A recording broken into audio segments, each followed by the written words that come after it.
Mm, mm, mm. All right.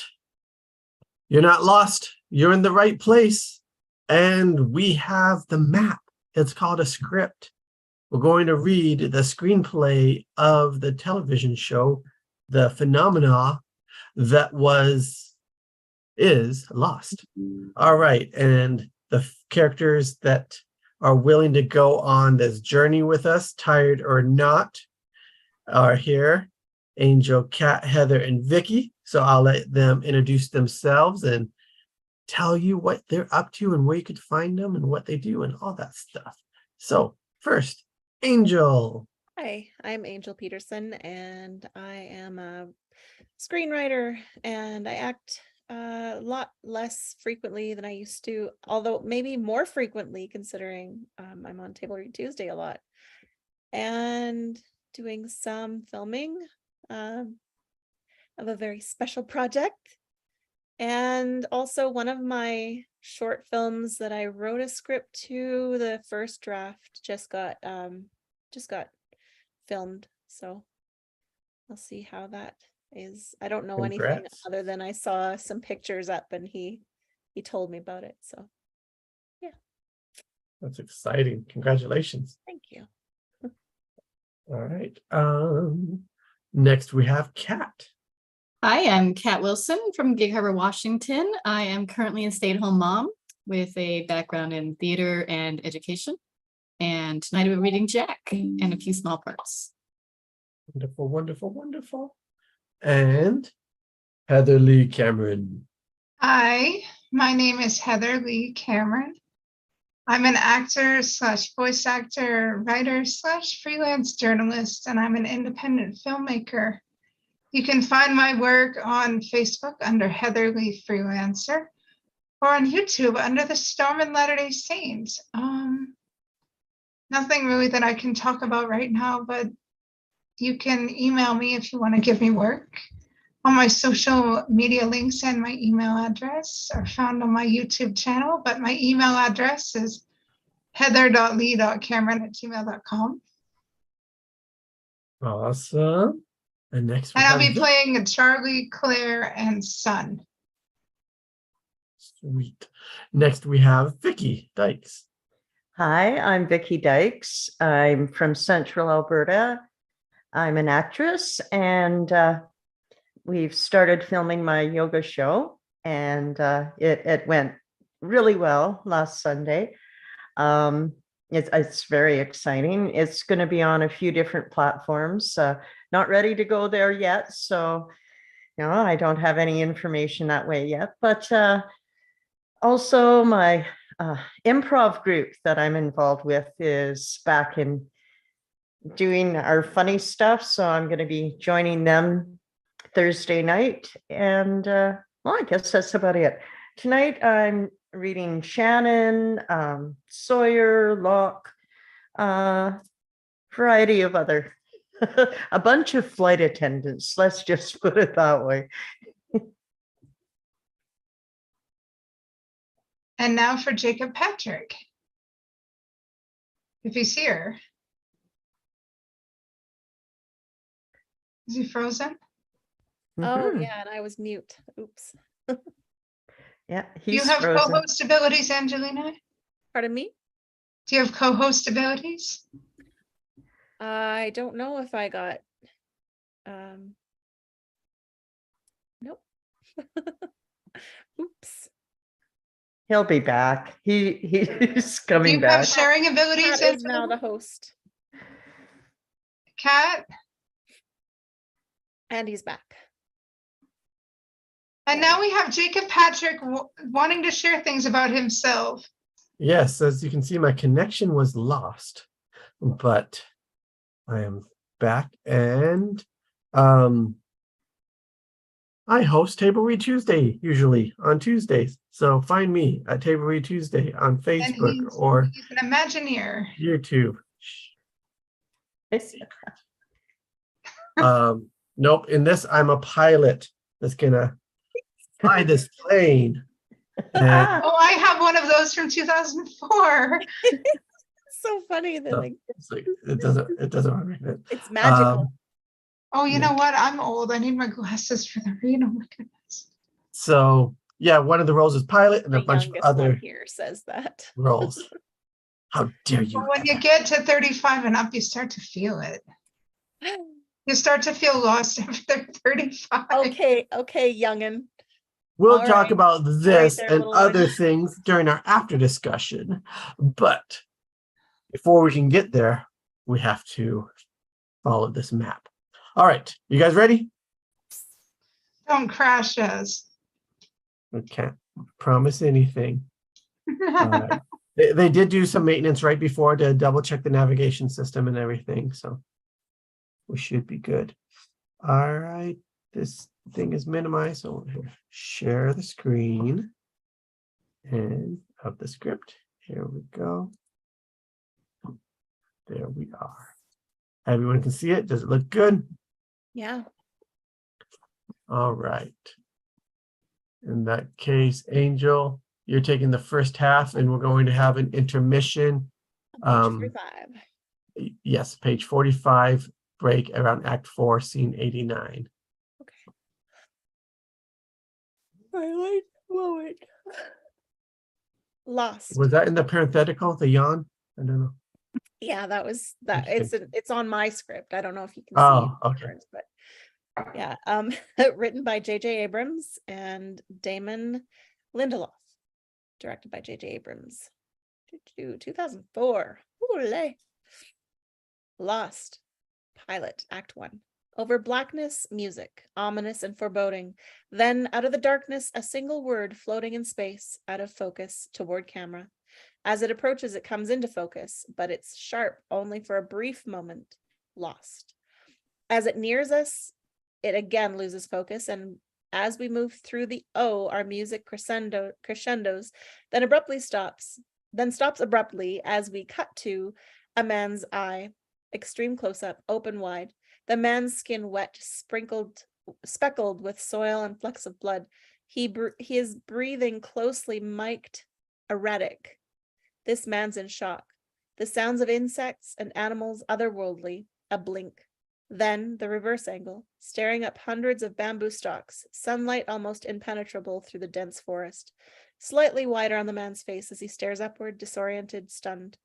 40 years old, fit. In normal circumstances, one glance would make you feel confident in him, trusting.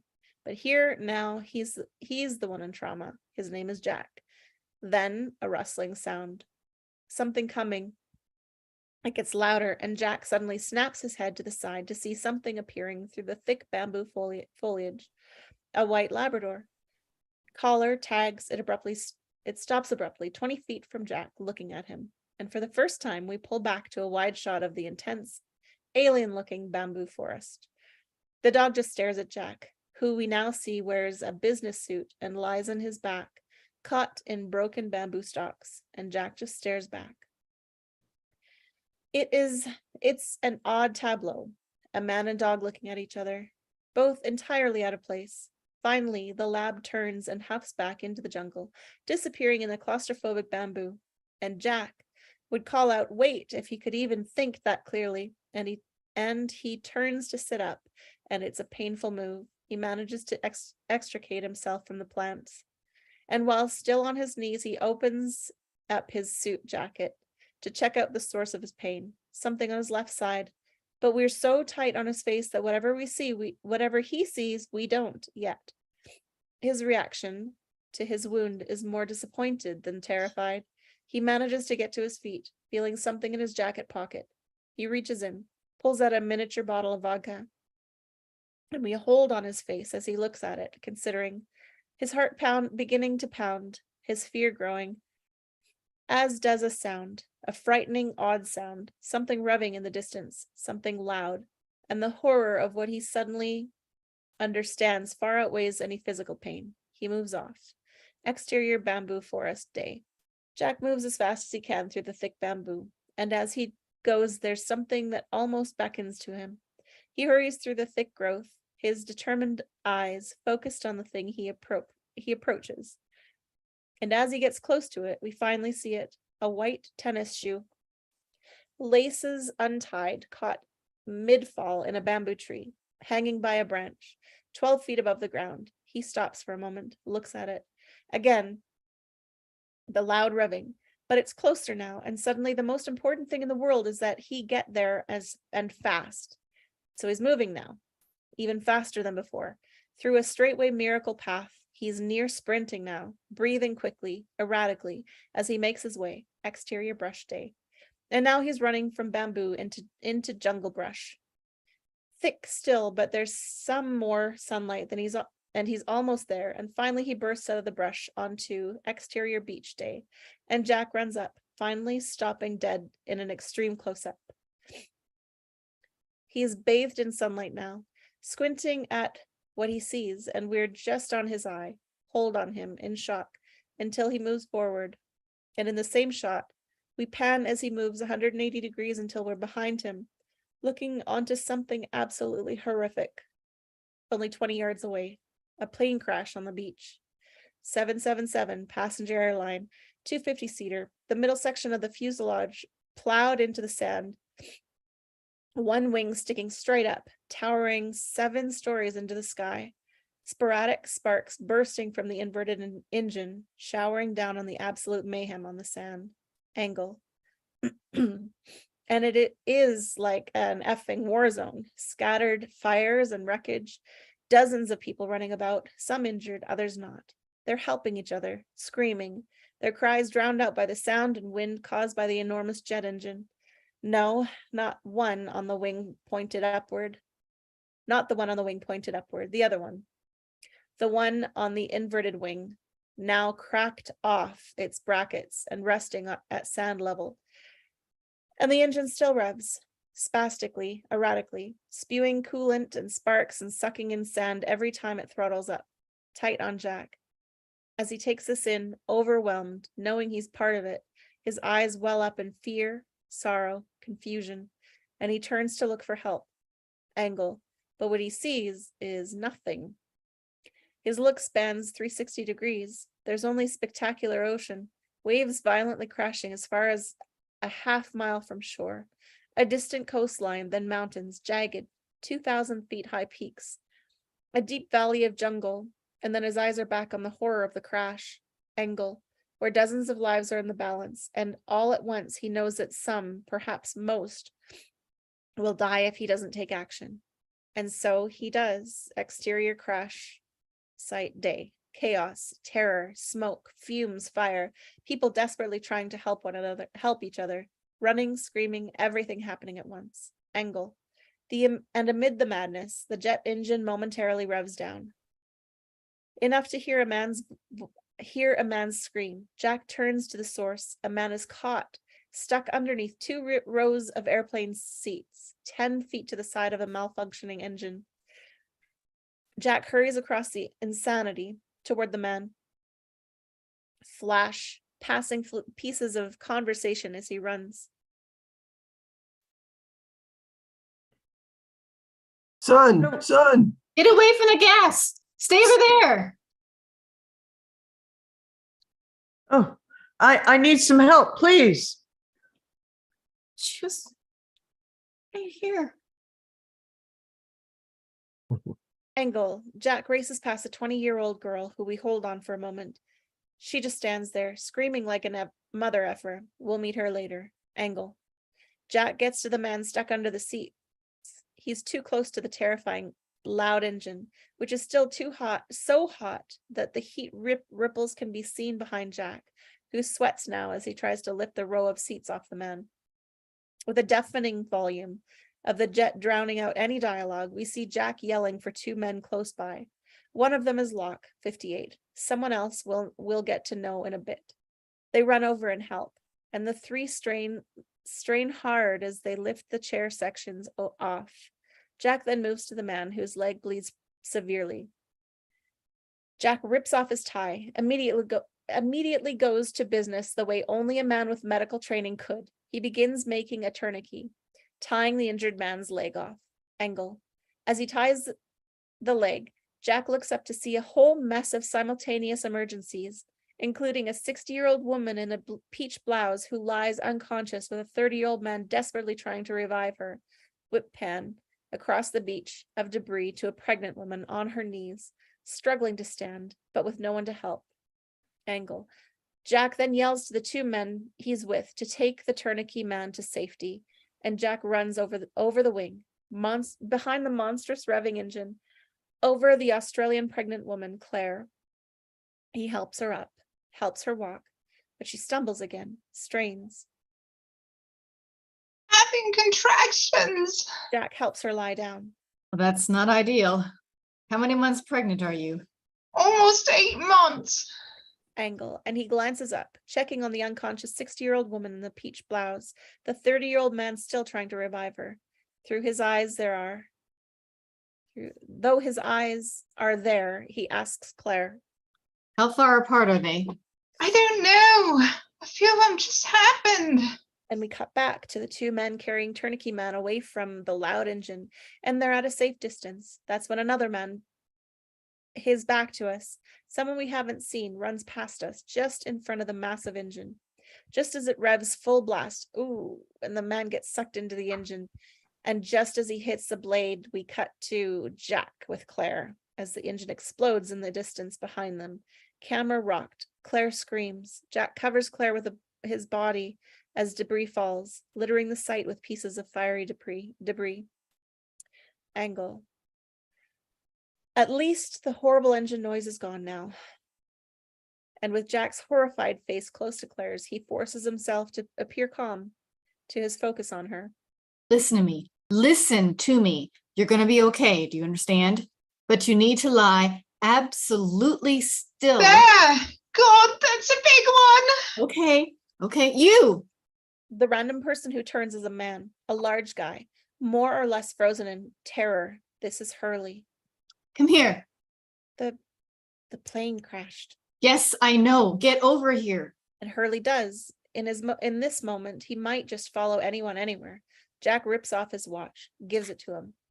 I need you to get this woman away from the flames, from the fumes. Take her over there, then stay with her. Okay. Don't let Okay. her move.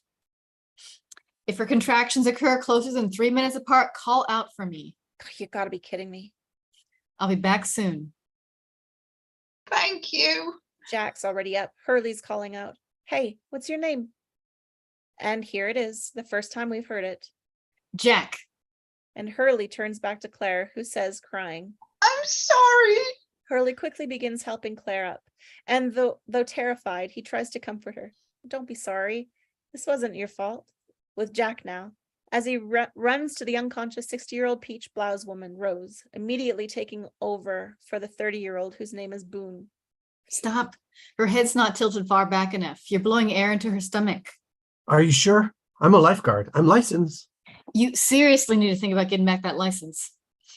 And Jack's performing it now on Rose the way it should be. Breathe, breath, breath, pump, pump, pump. That's exactly what I was doing. Angle, Hurley, and Claire. As Hurley moves with Claire to an area on the other side of the plane, Claire lying down again in pain on the sand. Angle, Jack, and Rose. As he keeps trying CPR on her, Boone watching. Hey, man, she's still not breathing. Maybe we need to do one of those hole things where you stick a pen in her throat. Yeah, good idea. You go get me a pen.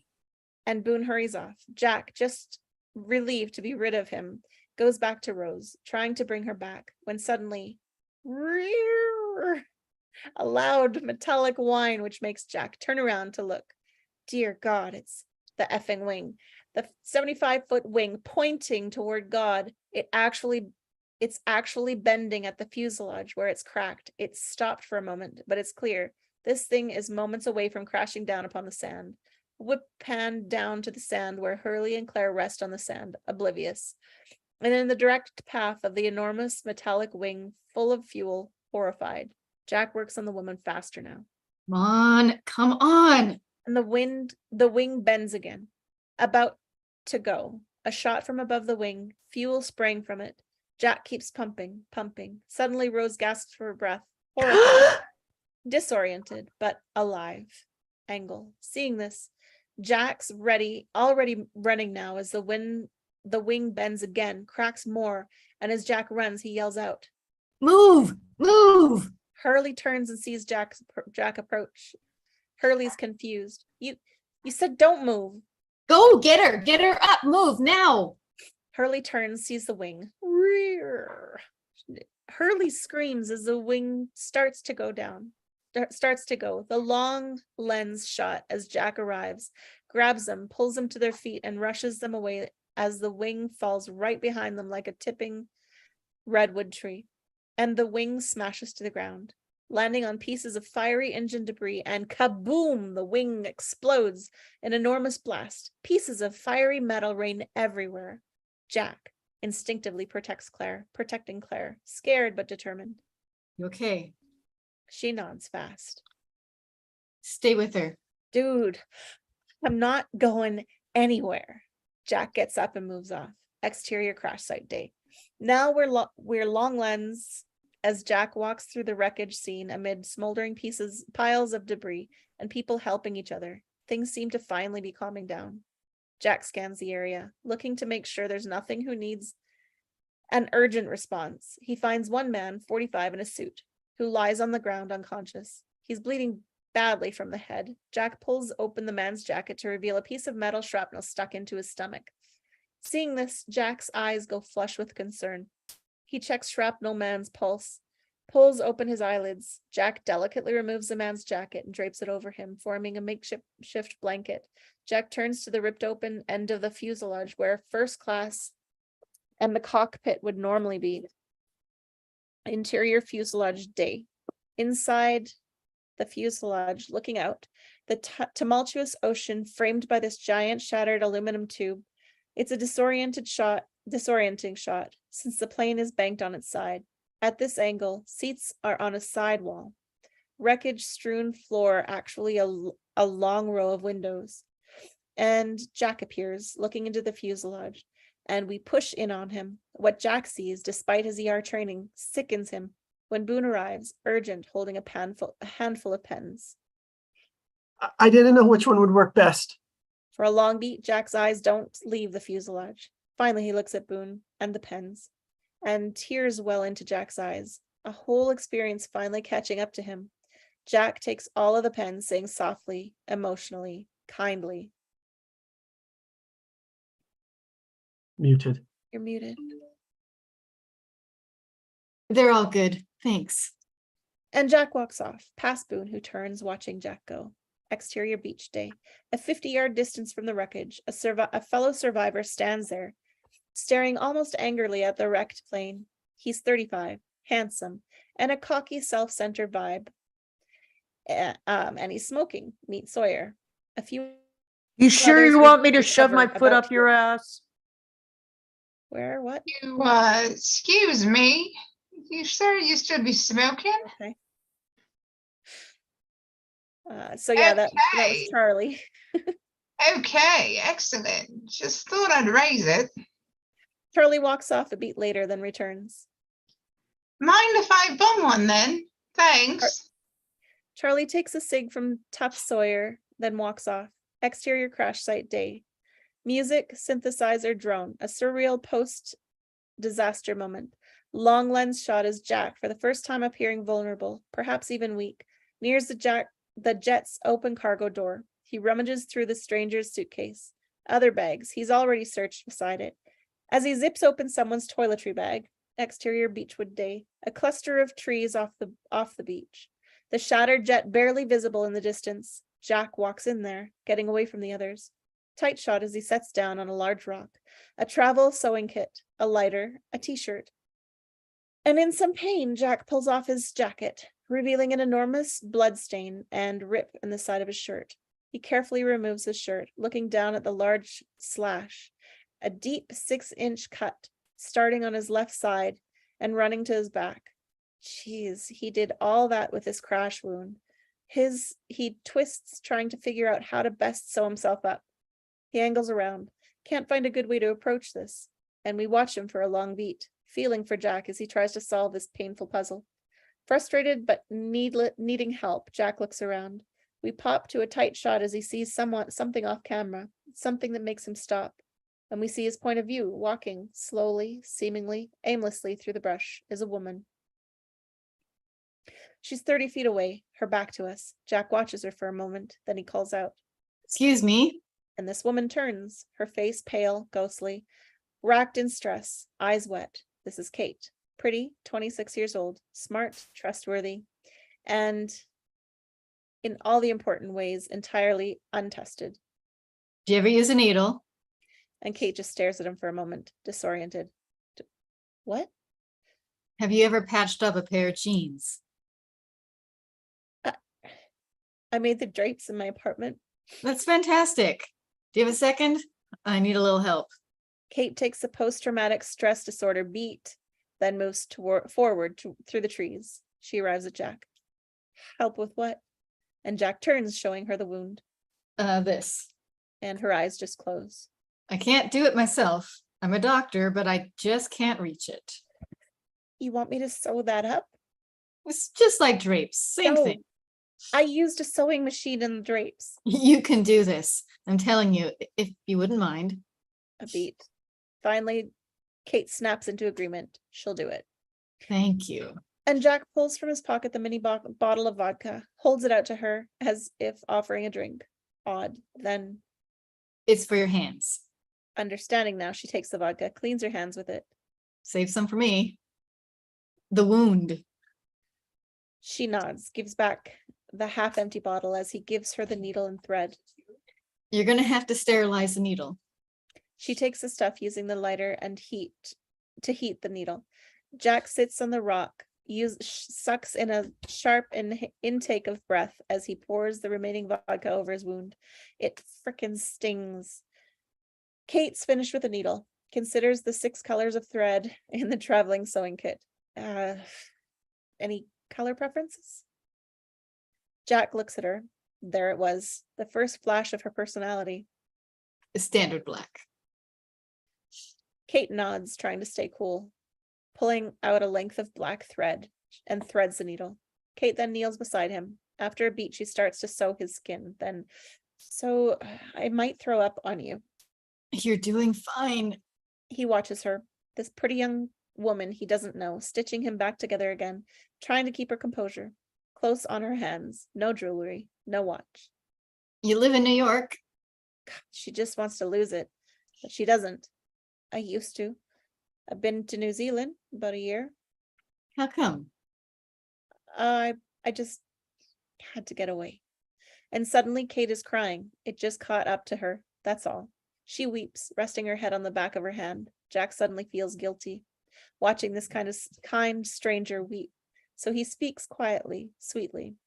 Hey, listen, I can get someone else to do this. No, I'm okay.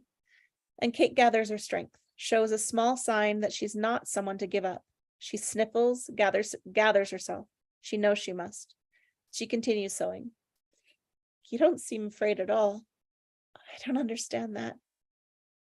Here's an odd sort of thing. It's just like an in-law who drops in. You don't like it, but you can't get rid of it. It's a struggle, but you have to learn to deal with it or it'll make you insane. Haven't had much success with fear. Sensing she needs some help, as she works on him, Jack offers. When I was in residency, my first solo procedure was a spinal surgery on a 16-year-old kid, girl. At the end of it, 13 hours later, I was closing her up and I accidentally ripped her dural sac. You know what that is? Kate has stopped sewing, now staring at him. It's at the base of the spine where all the nerves come together. Membrane as thin as tissue. And so it ripped open. The nerves just spilled out like angel hair pasta. Her spinal fluid flowing out, and I just froze because I knew if I didn't get those nerves back in that sack and sew it up, those 13 hours were for nothing. That girl would be paralyzed. I had about a minute. And all those assistants were just watching me. I could feel their eyes, and the terror was so crazy, so real. And I knew I had to deal with it. So I just made a choice. I'd let the fear in, let it take over, let it do its thing. But only for 5 seconds. That's all I was going to give it. So I started to count to 5. I could feel it inside, like when you drink a milkshake on a hot day. 1, 2, 3, 4, 5, and was gone. I got back to work, sewed her up. She was fine. Kate breathes again, returns to stitching him. I think everyone has something like that. A moment, where you establish your relationship with fear, and either you learn to deal with it or you don't. From Kate, a little sad laugh. If that had been me, I think I would have run for the closet door. No, I don't think that's true. You're not running now. And Kate stops, looks at him, her eyes clearly saying, "Oh, yes, I am." Exterior crash site dusk. The sun drops below the horizon, the sky turning a miraculous purple red. Claire watches the sunset. At another part of the beach, Locke watches the sunset. Angle, the large bonfire, dusk. A man wanders into frame, stops, checks his cell phone, holds it up in the air, takes another few steps, checks it again. This ritual has been going on for a while. Camera pulls back past a 40-year-old Middle Eastern man, Saeed, along with Boone, the former lifeguard, and a few others. Throw palm fronds to make it even bigger. Saeed turns, sees Charlie, our English rocker, sitting alone, clutching his legs, looking like he's got the chills. What's your name? Charlie's head snaps to Saeed. What? Sorry, Charlie. Charlie, we need some help with the fire. No one will see it if it isn't big. Right, I'm on it. What's your name? Syed. Saeed. I am on it, Saeed. Track Charlie and he goes for more fronds, camera stopping on Rose, the woman Jack resuscitated, who sits on the sand near the fire, a blanket wrapped around her. Lit by the fire, she's taking a man's wedding band and stringing it onto her necklace, turning the ring into a pendant. 5 bonfires night. Spread out across the beach, groups of 8 to 12 survivors huddle around them, and we get a sense now of how many survived. 47 people. One of the fires is particularly big. Angle, a Korean couple, 30s. Her name is Sun. His is Jin. Or how do you say that? Is it Jin? Okay. Both So. scratched up, neither seriously wounded. She sits. He kneels before her, holding her face in his hands. Talks to her in Korean, deeply caring. She's just nodding, agreeing with whatever it is he asks. Those who speak Korean understand. I want you to stay in my sight at all times. If I walk away, you follow. We need to stay together. Do you understand me? We cannot be apart. And as he continues, Hurley crosses frame. We follow him now. He carries 24 thought-out airplane meals. He arrives at Claire, the pregnant woman, who sits in a disembodied business class chair on the beach. She rests comfortably. Relatively speaking, she's doing fine. Hurley offers her a meal. Hungry? Yeah, thank you. Any more, baby stuff? No, I'm all right. Hurley's glad, hands her some plastic silverware. Hang in there. Yeah, you too. Hurley nods confidently and walks off. Exterior beach night. Shannon, the 20-year-old girl who was just screaming her butt off before, sits on the beach beside a small fire, painting her toenails, of all things. She's composed now, but still coming down from the experience. After a beat, Boone sits closely beside her on the sand, facing her, watching her paint her toenails. There's something clear here. There's an enormous animosity between them. Regardless, he offers her a chocolate bar. As if I'm going to start eating chocolate. He wants to kill her. How are your toenails coming? They're fine, thanks. A beat. Boone stares at her. Shannon, we might be here a while. I can go a day without eating if I We have might to. be here longer than a day. The plane has a black box, idiot. They know exactly where we are. They're coming. Let me guess. You don't think they are? No, I'm pretty sure they're not. Why? Because you are so sure they are. Oh, you're such an ass. While that might be true, I swear to God, for reasons I will never understand, concerned about your survival. And he offers a candy bar again. Shannon just looks at him, all resentment. And while she's hungry, she says, I'll eat on the rescue boat. she goes back to painting her nails. Boone knows that's a pipe dream. Resenting her in equal measure, he rips open the bar and starts eating. Exterior shore night. Locke, the man Jack recruited to help save Shrapnel Man, sits on a piece of curved jet wreckage, which almost looks like a modernist sculpture. Locke just stares out at this crashing water, eyes fixed on the nothingness out there. Hurley approaches.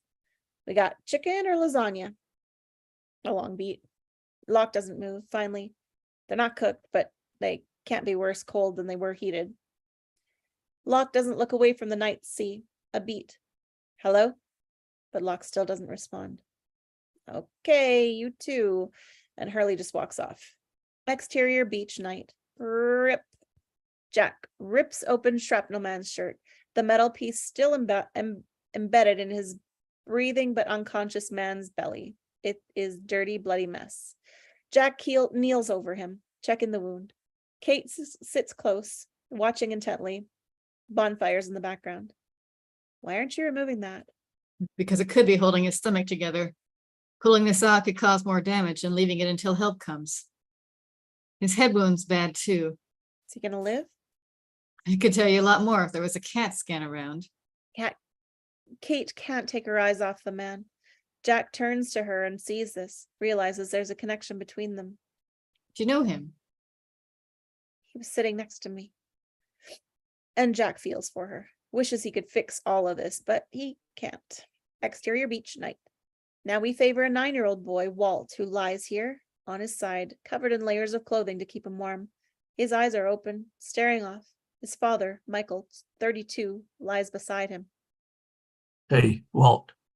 Sure you're warm enough? Yeah.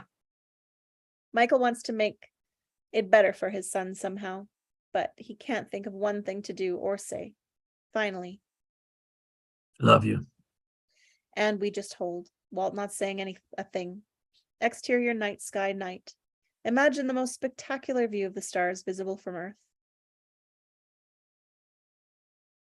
We must have been And Jack- close to 40,000 feet when it happened.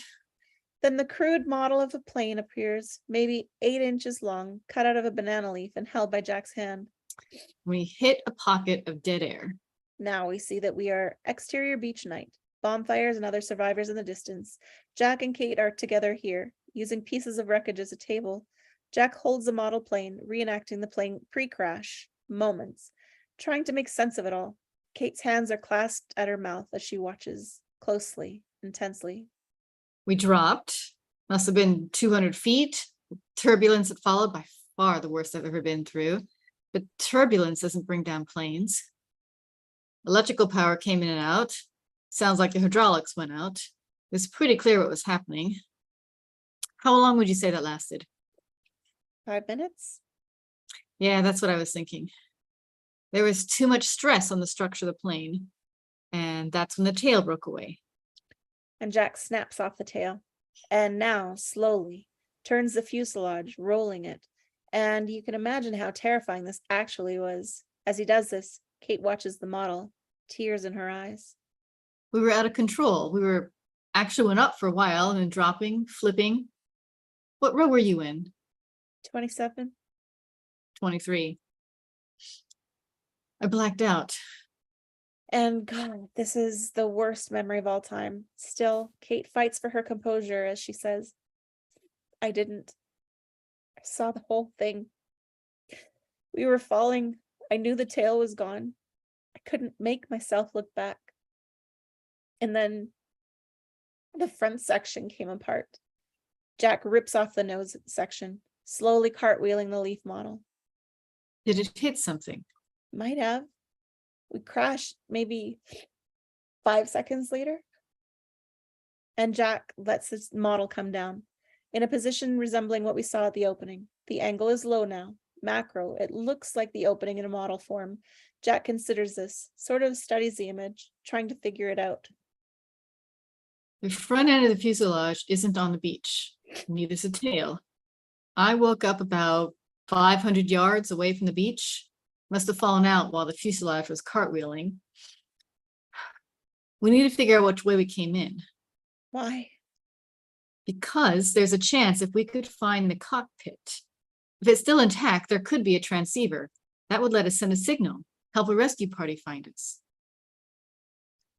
How do you know all that? I took a couple of flying lessons. Wasn't for me. Well, I saw some smoke from the beach about a mile inland. Through the Where? valley, from the jungle there. His eyes on the blackness of the night. He stares in his gut, knowing it's the cockpit. Kate says, if you're going for the cockpit, I'm going with you. We'll leave as soon as it's light. Jack can't help but delight in this resolute young woman. I don't know your name.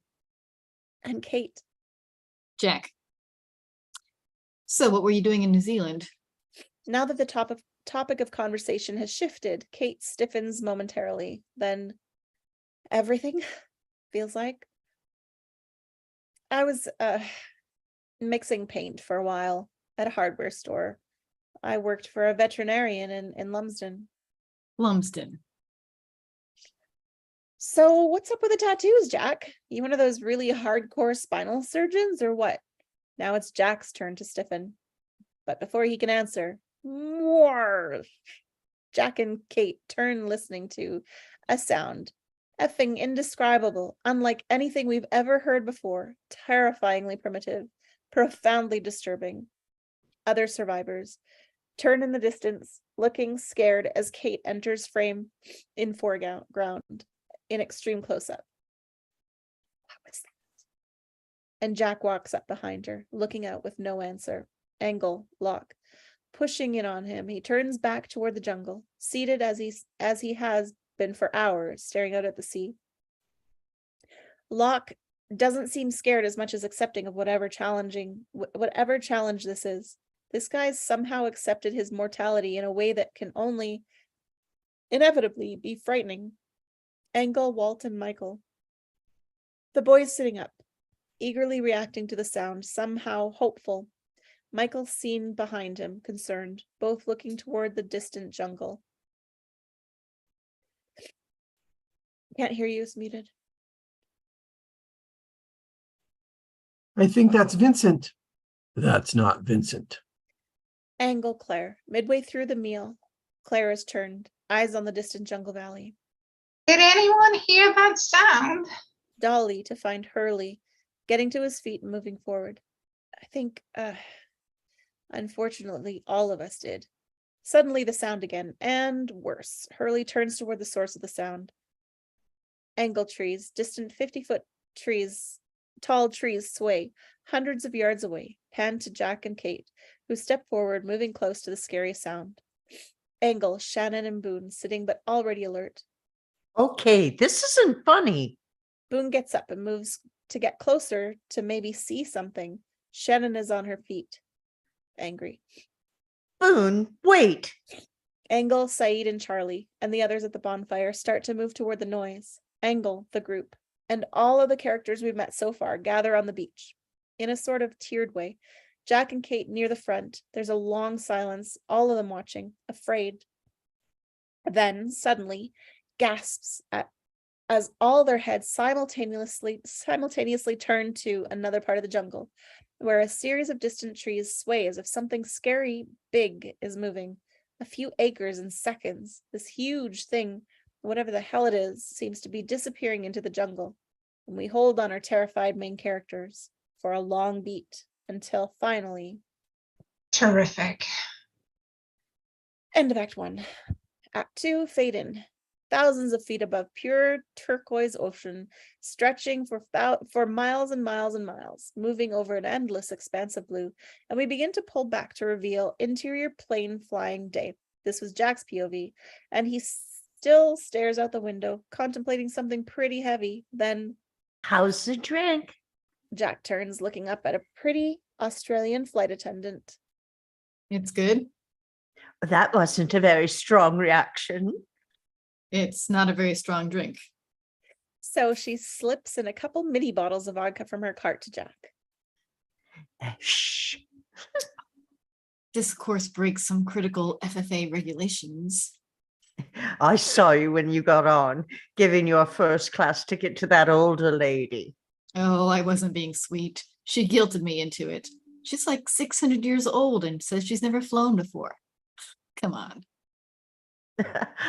You think it's all an act? I'm pretty sure. Smiling, she walks off toward the rear of the plane where she has words with another passenger a few rows back. Jack is smiling too, hoping she'll be back again soon. Pleased, Jack twists open one of the bottles, empties it into his drink, downs the whole thing. He puts the other mini bottle into his jacket pocket, unbuckles his seatbelt, gets out of his seat just as Charlie quickly pushes past, heading toward the front of the plane at a swift clip, a man on a mission. Sorry. Oh, I guess he really had to go. Jack smiles at Rose seated across the rows from him. Of course, she has no idea that he will, in short order, save this woman's life. Suddenly, light turbulence, just a little, no big deal. Ding, fasten seatbelts lights up. Jack becomes visibly tense. He does his best not to let it show. Ladies and gentlemen, the pilot has turned on the fasten seatbelt sign. Please return to your seats with your seatbelts fastened. Jack glances at Rose, nervously clutching her armrest. Oh, it's normal. Oh, I know. I've just never been a good flyer. My husband always reminds me that planes will want to be in the air. Well, he sounds like a smart man. Oh, you be sure and tell him that when he gets back from the bathroom. The plane shakes again. Jack smiles at Rose, and we almost get the sense that it's easier for him to focus on her fear than deal with his own. I'll keep you company till he comes back. Don't worry, it'll all be over in a... And the plane drops 200 feet in 2 seconds, screams, engine whines, and three people and every loose object slam to the ceiling. Jack grips the armrest as the plane shudders violently, and we smash cut to exterior beach, dawn. Crashing waves, and we're tight on Jack, his eyes focused across the water as the sun rises, remembering the horror as the sun... What? Okay, both 2 sunrises. The horror as the sun rises. It's an unadulterated moment of pure island beauty, and Jack, now in a clean white t-shirt, takes it in. We're dollying Jack in the foreground close-up, as behind him the survivors are mostly grouped together now. Nobody slept. They're all wired, scared, and Walt stands among them, looking up at the strange collection of adults, all talking over each other about that thing from the night before.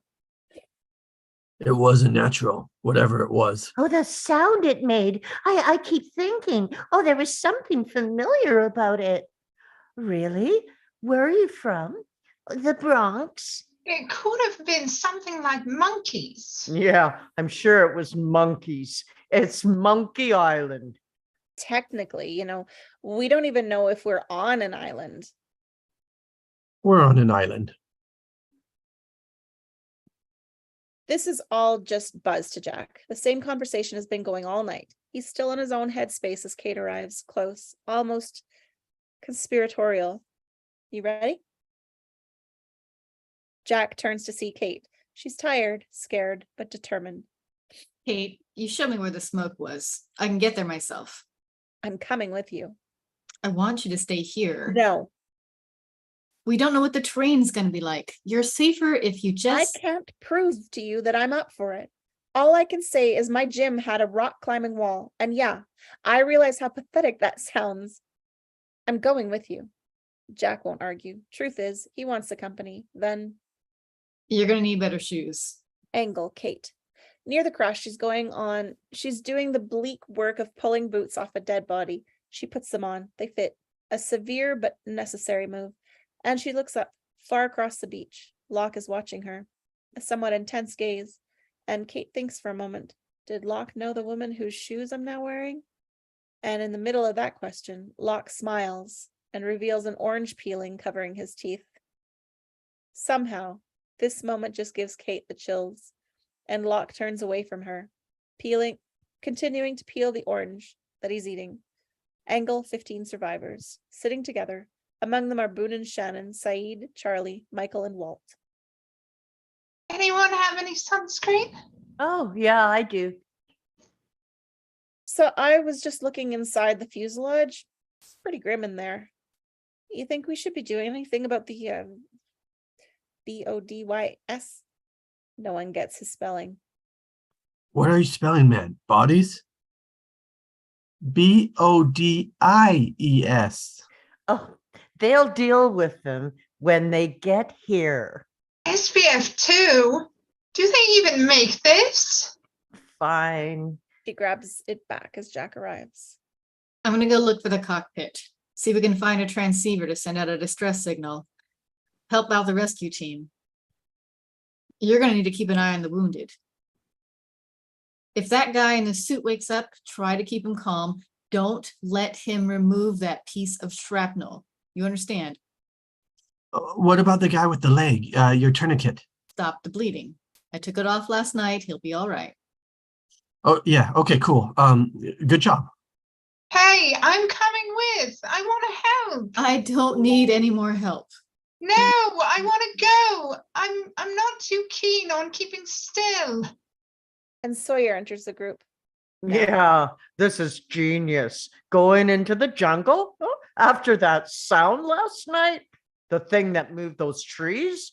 Yeah, this is a great idea. And Kate arrives. What's going on? Nothing.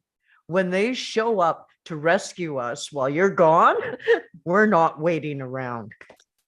Let's go. Oh, she's coming too? Excellent. And Charlie actually goes first. Jack and Kate share a look, and the two head off after him. Exterior jungle, the hike morning later. Jack cuts a swath through the jungle with a large stick, forging a path of sorts. A man of few words. He's about 10 yards ahead of Kate and Charlie, walking in silence for a beat. Then, mind if I ask you something? Me? No, I'd be thrilled. I've been waiting. Have we ever met anywhere? Nah, that would be unlikely. They keep walking. I look familiar though. Yeah, You can't quite place it. no, I can't. Yeah, I think I know. You do? Then Charlie does something surprising. He Till starts the singing. end of time. You know you thought you would be caught. Till the end of time. As he walks, Charlie looks back at her, somehow impressed by himself. Katie has no idea what that meant. Jack watches Charlie like he's nuts. You still don't get it? You never heard that song? Of course I've heard it. I just don't know what the hell it has to do with Well, that's us. Drive Shaft. what? God. Have you never heard of bloody Drive Shaft? The band? You were in Drive Shaft? Yes, the band. That was. I'm in it.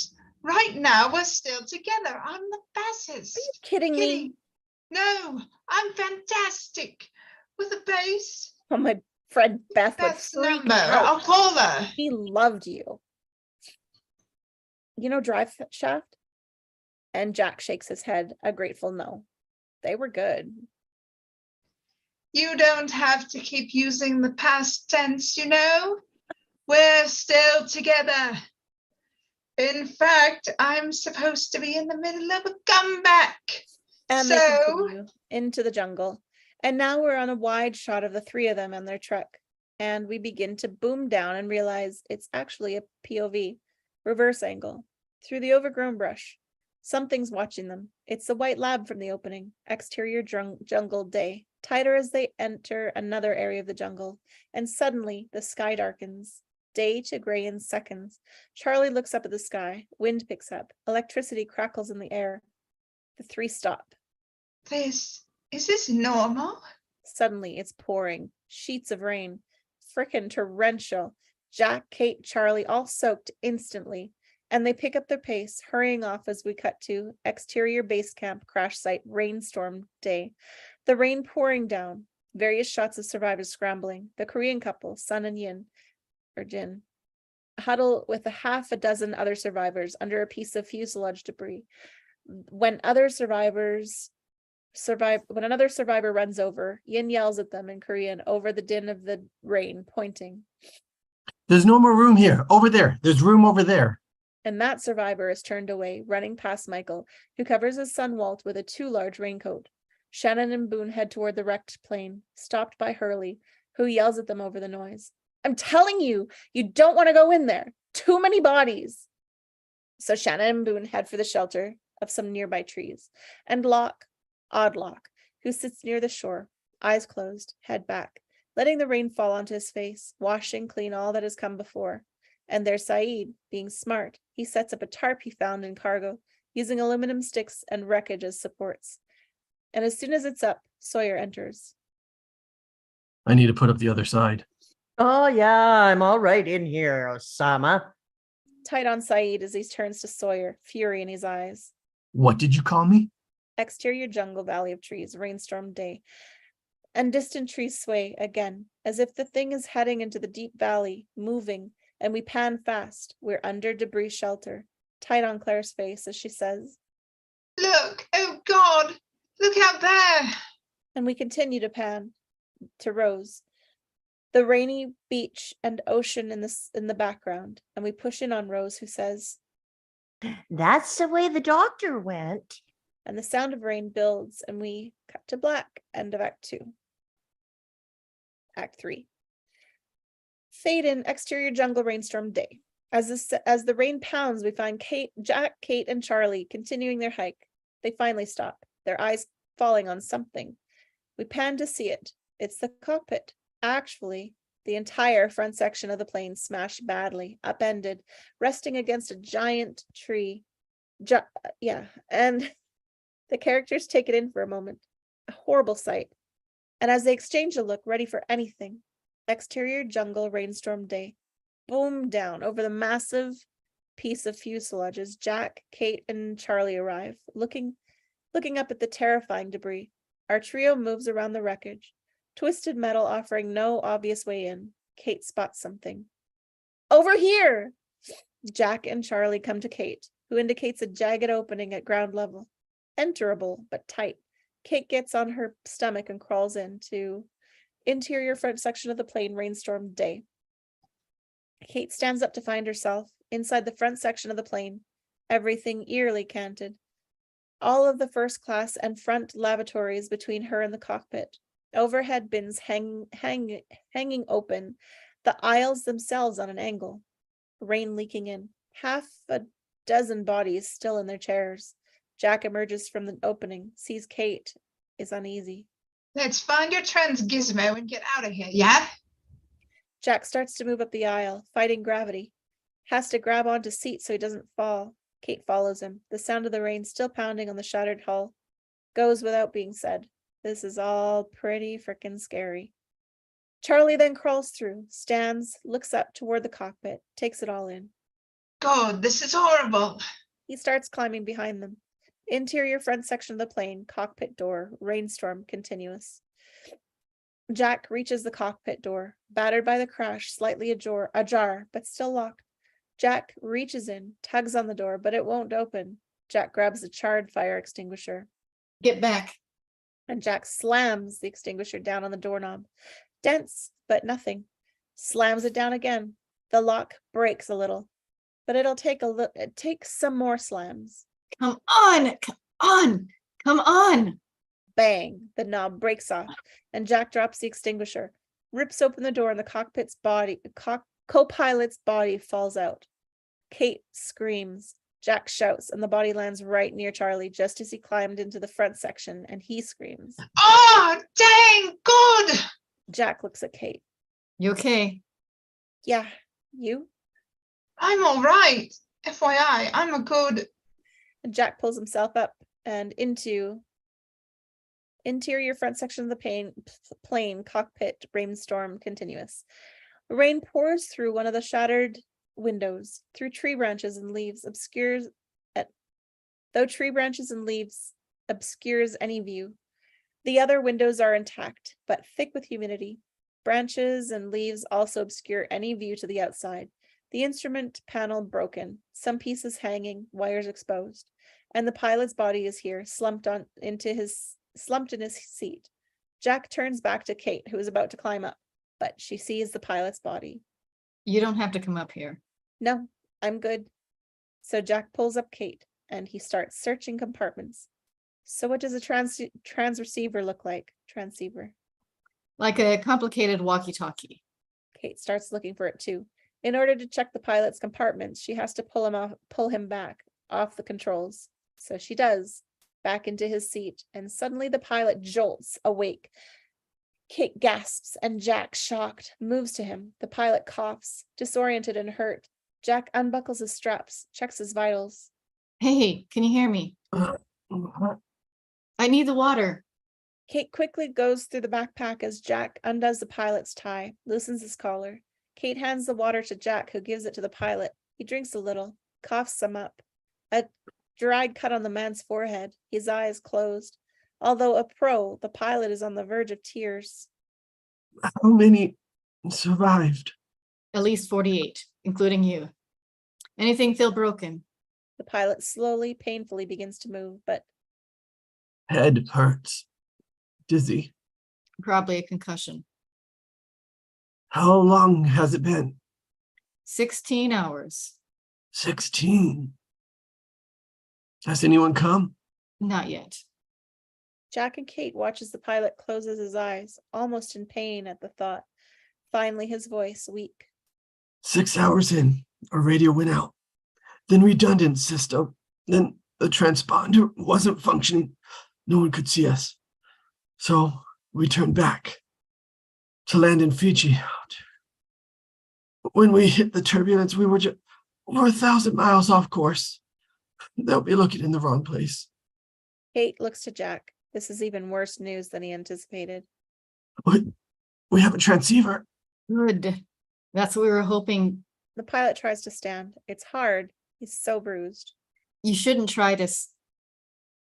I'm all right. Transceiver's in there. Kate goes for a compartment and pulls out a damaged radio. She hands it to the pilot. He starts to work it. Then Jack realizes. Where's Charlie? Good question. Kate moves back out of the cockpit.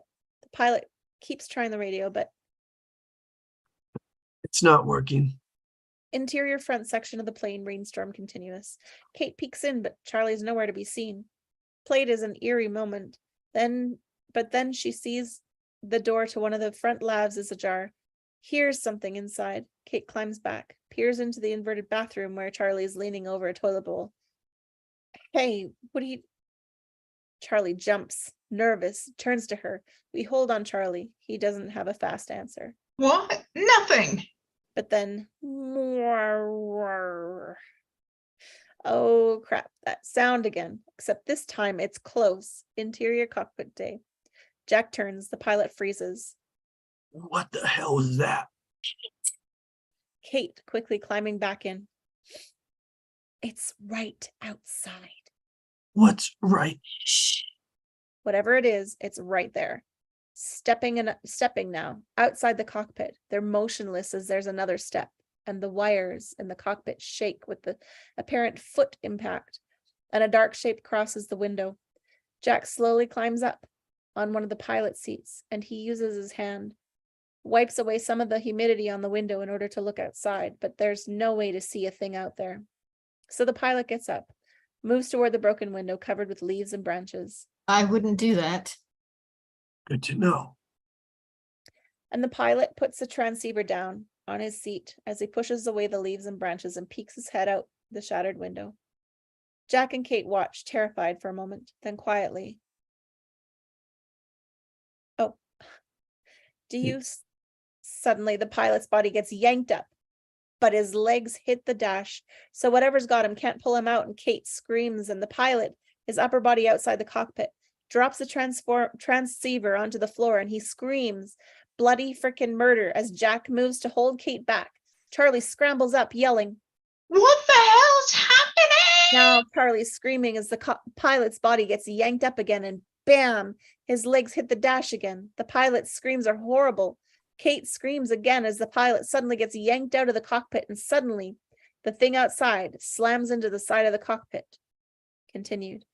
Jack, Kate, and Charlie all on the ground, scrambling to get out, trying to get the frick out of the cockpit, but Jack looks back, sees the transceiver has fallen off the pilot's seat. He reaches for it. Bam! The cockpit jars again. The receiver skitters out of Jack's grip. Jack, come on! Leave it! No. But he doesn't give up, lunges after it. Slam. Jack loses his footing, landing on his stomach. Transceiver's just sitting there, arm's length away, and Jack finally gets it into his grasp, staggering to his feet as it shifts again, and bam! Once again, the three fall down twice, and then again, and the whole cockpit drops. Exterior front section of the plane, rainstorm continuous. The giant piece of jet crashes to the ground. We're tight so that we don't see the beast that's done it. But now it makes a horribly loud cry. Interior front section of the plane, cockpit rainstorm continuous. And it's so loud in here. Jack scrambles after Kate and Charlie, all three trying to get the frick out of there. Exterior front section of the plane, rainstorm continuous. And they do. And they're running in the rain like crazy. Another loud step as we're tracking at high speed through the rain. We whip pan to a sprinting Kate, and we intercut now between Kate, Jack, and Charlie, all running like nuts. Wow. Christ, it's close. The sound is all around us now. No idea if we're running toward it or away from it. Just pure effing fear and confusion, and Charlie runs through the thick tangled roots and wipes out, coming down hard, wind knocked out of him. He tries to get up but can't. Suddenly Jack is there to help him. Come on. But Charlie's foot is caught, and the frickin' thing is coming louder and louder, and that's when we cut to Kate, still running up ahead, crying as she runs through the rain, almost losing her footing, but not. Distant screams overwhelmed by thunderclap, and Kate screams as she runs. Jack! But when the thunder stops, the scream is gone. And Kate runs and runs and finally slips, falls hard, scrambles to her feet, and takes shelter inside exterior tree trunk. Rainstorm continuous. Kate's hiding now in the alien branches and vines of a 90-foot tall tree. She waits there and waits, terrified, and we just hold on her and hold until she screams out, Jack! But there's nothing, no one, and she waits, her eyes glued to the direction they just came from. She breathes heavily, waiting, and we hold on her for almost a minute. And as soon as we get so close, we couldn't possibly get any closer, she whispers to herself, terrified. 1, 2, 3, 4. Cut to black, end act 3. Jacob takes over. And he's muted. After our intermission. Oh, right. Intermission. Yes. So we have to wait to find out what happens. Oh no, it's a commercial break. God, commercials. All right. You guys use what commercials are good for. Run to the bathroom, get a drink, stretch your legs, realize that there's a world outside the show that you're watching. Okay. See you guys on the 30.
Welcome back, foolish mortals.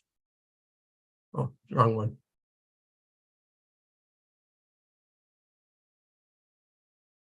Mhm.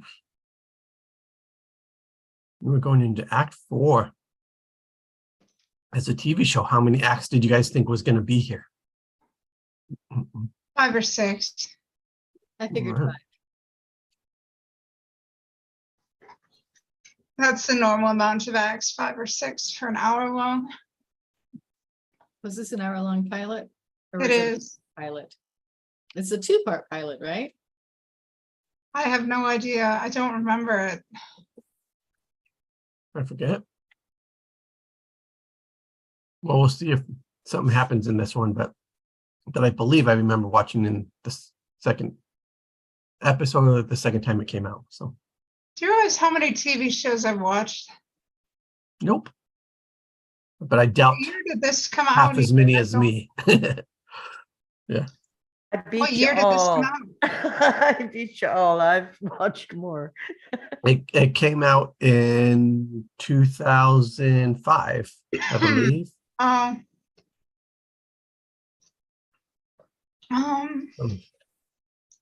Anything that starts with 2000 anything seems like it's just yesterday. 2005, I was in grade 12 or graduating or in college, depending on what time of year. Just had my second baby. So, yeah, that's how I pinned it. I knew where I was living at the time. So, but yeah, we got one more to come back.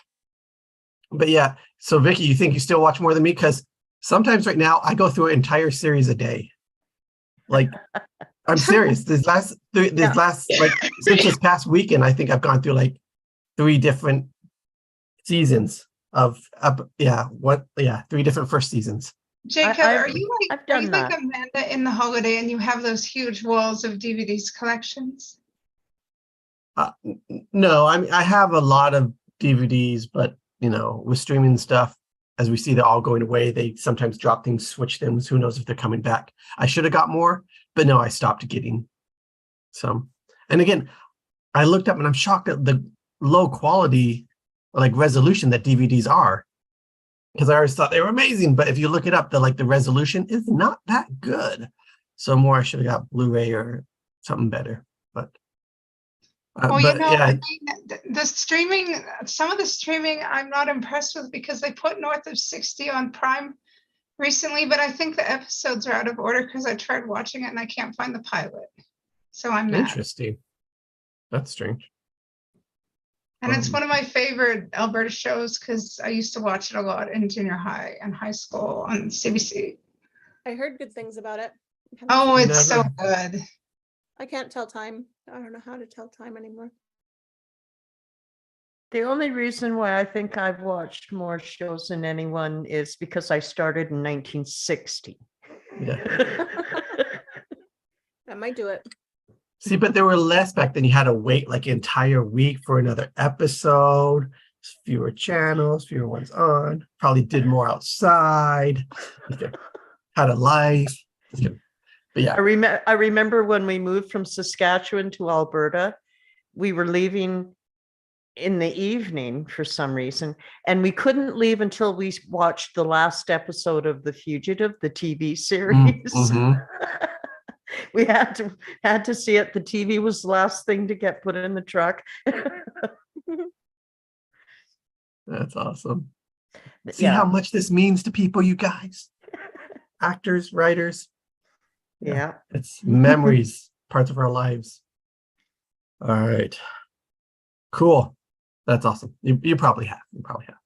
But these, I know some of us here haven't seen Lost. I'm going to say this in our after discussion. We'll just continue for now. We'll talk about that later. You guys ready? Yeah. Oh, good. All right. Continuing with page 45, Act 4, Scene 89, Project Fade in, exterior jungle day. Kate is exactly where we left her. tucked amongst the roots of the alien tree. Rain pouring down around her. Dark in here. She's scared to death. We're with her, close, and she hears a sound. Over the rain, something moving towards her, and she turns around, looking behind her, now petrified. Nothing there. Her eyes wide, blinking in the rain. Nothing but jungle. She then turns back, and Charlie is standing right there. And it scares her so much that she screams and grabs him, pushing, and they fall over onto his back, her lying on top of him in the mud. Where the hell is Jack? I don't Did you know. see him? Yes, he helped me up. So where is he? I don't know where How he did you not know? did it. And Kate stops long enough for Charlie to say, He pulled me up. If he hadn't, Did you see it? No, but it was right behind us. We were dead. I was, until Jack came back for me. and just then something remarkable happens. The rain stops. As abruptly as it started, it's gone. They both look back the way they came, Kate looking up, Charlie still on his back, craning his head. And Kate We have to says, go back for him. Go back there? Love, listen. There's a certain gargantuan quality to whatever the hell that thing is. she's already getting up. Then don't come. And she goes off after Jack, pissed and nervous. Charlie finally goes after her. Exterior jungle, moments later. Dolly out of the thick foliage to find Kate and Charlie walking slowly through the dripping wet jungle. Back the way they came, they're edgy, and we're moving with them. The dripping sounds somehow unnerving. Then Kate sees something up ahead, something glistening in the mud, and she moves for it, Charlie behind her, and she gets to it, kneels. It's a scattered collection of coins, and among them something she picks up, a pilot's wing pin.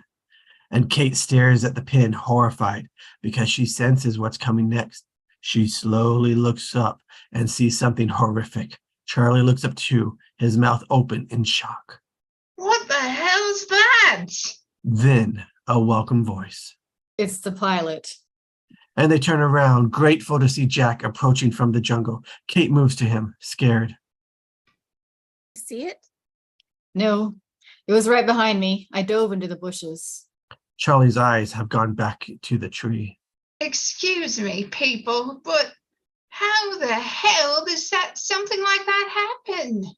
And they all look up again, and we follow their gaze to reveal that stuck up in a branch, at least 35 feet above ground, is the bloody, torn body of the pilot.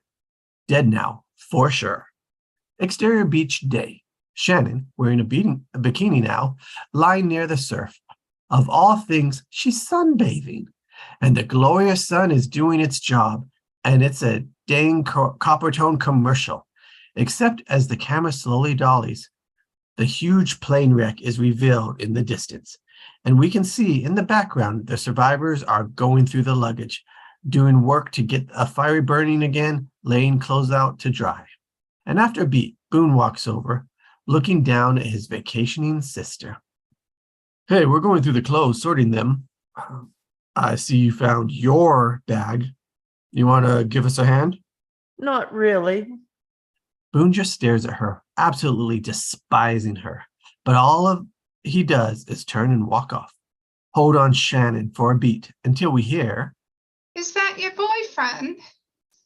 And Shannon looks over.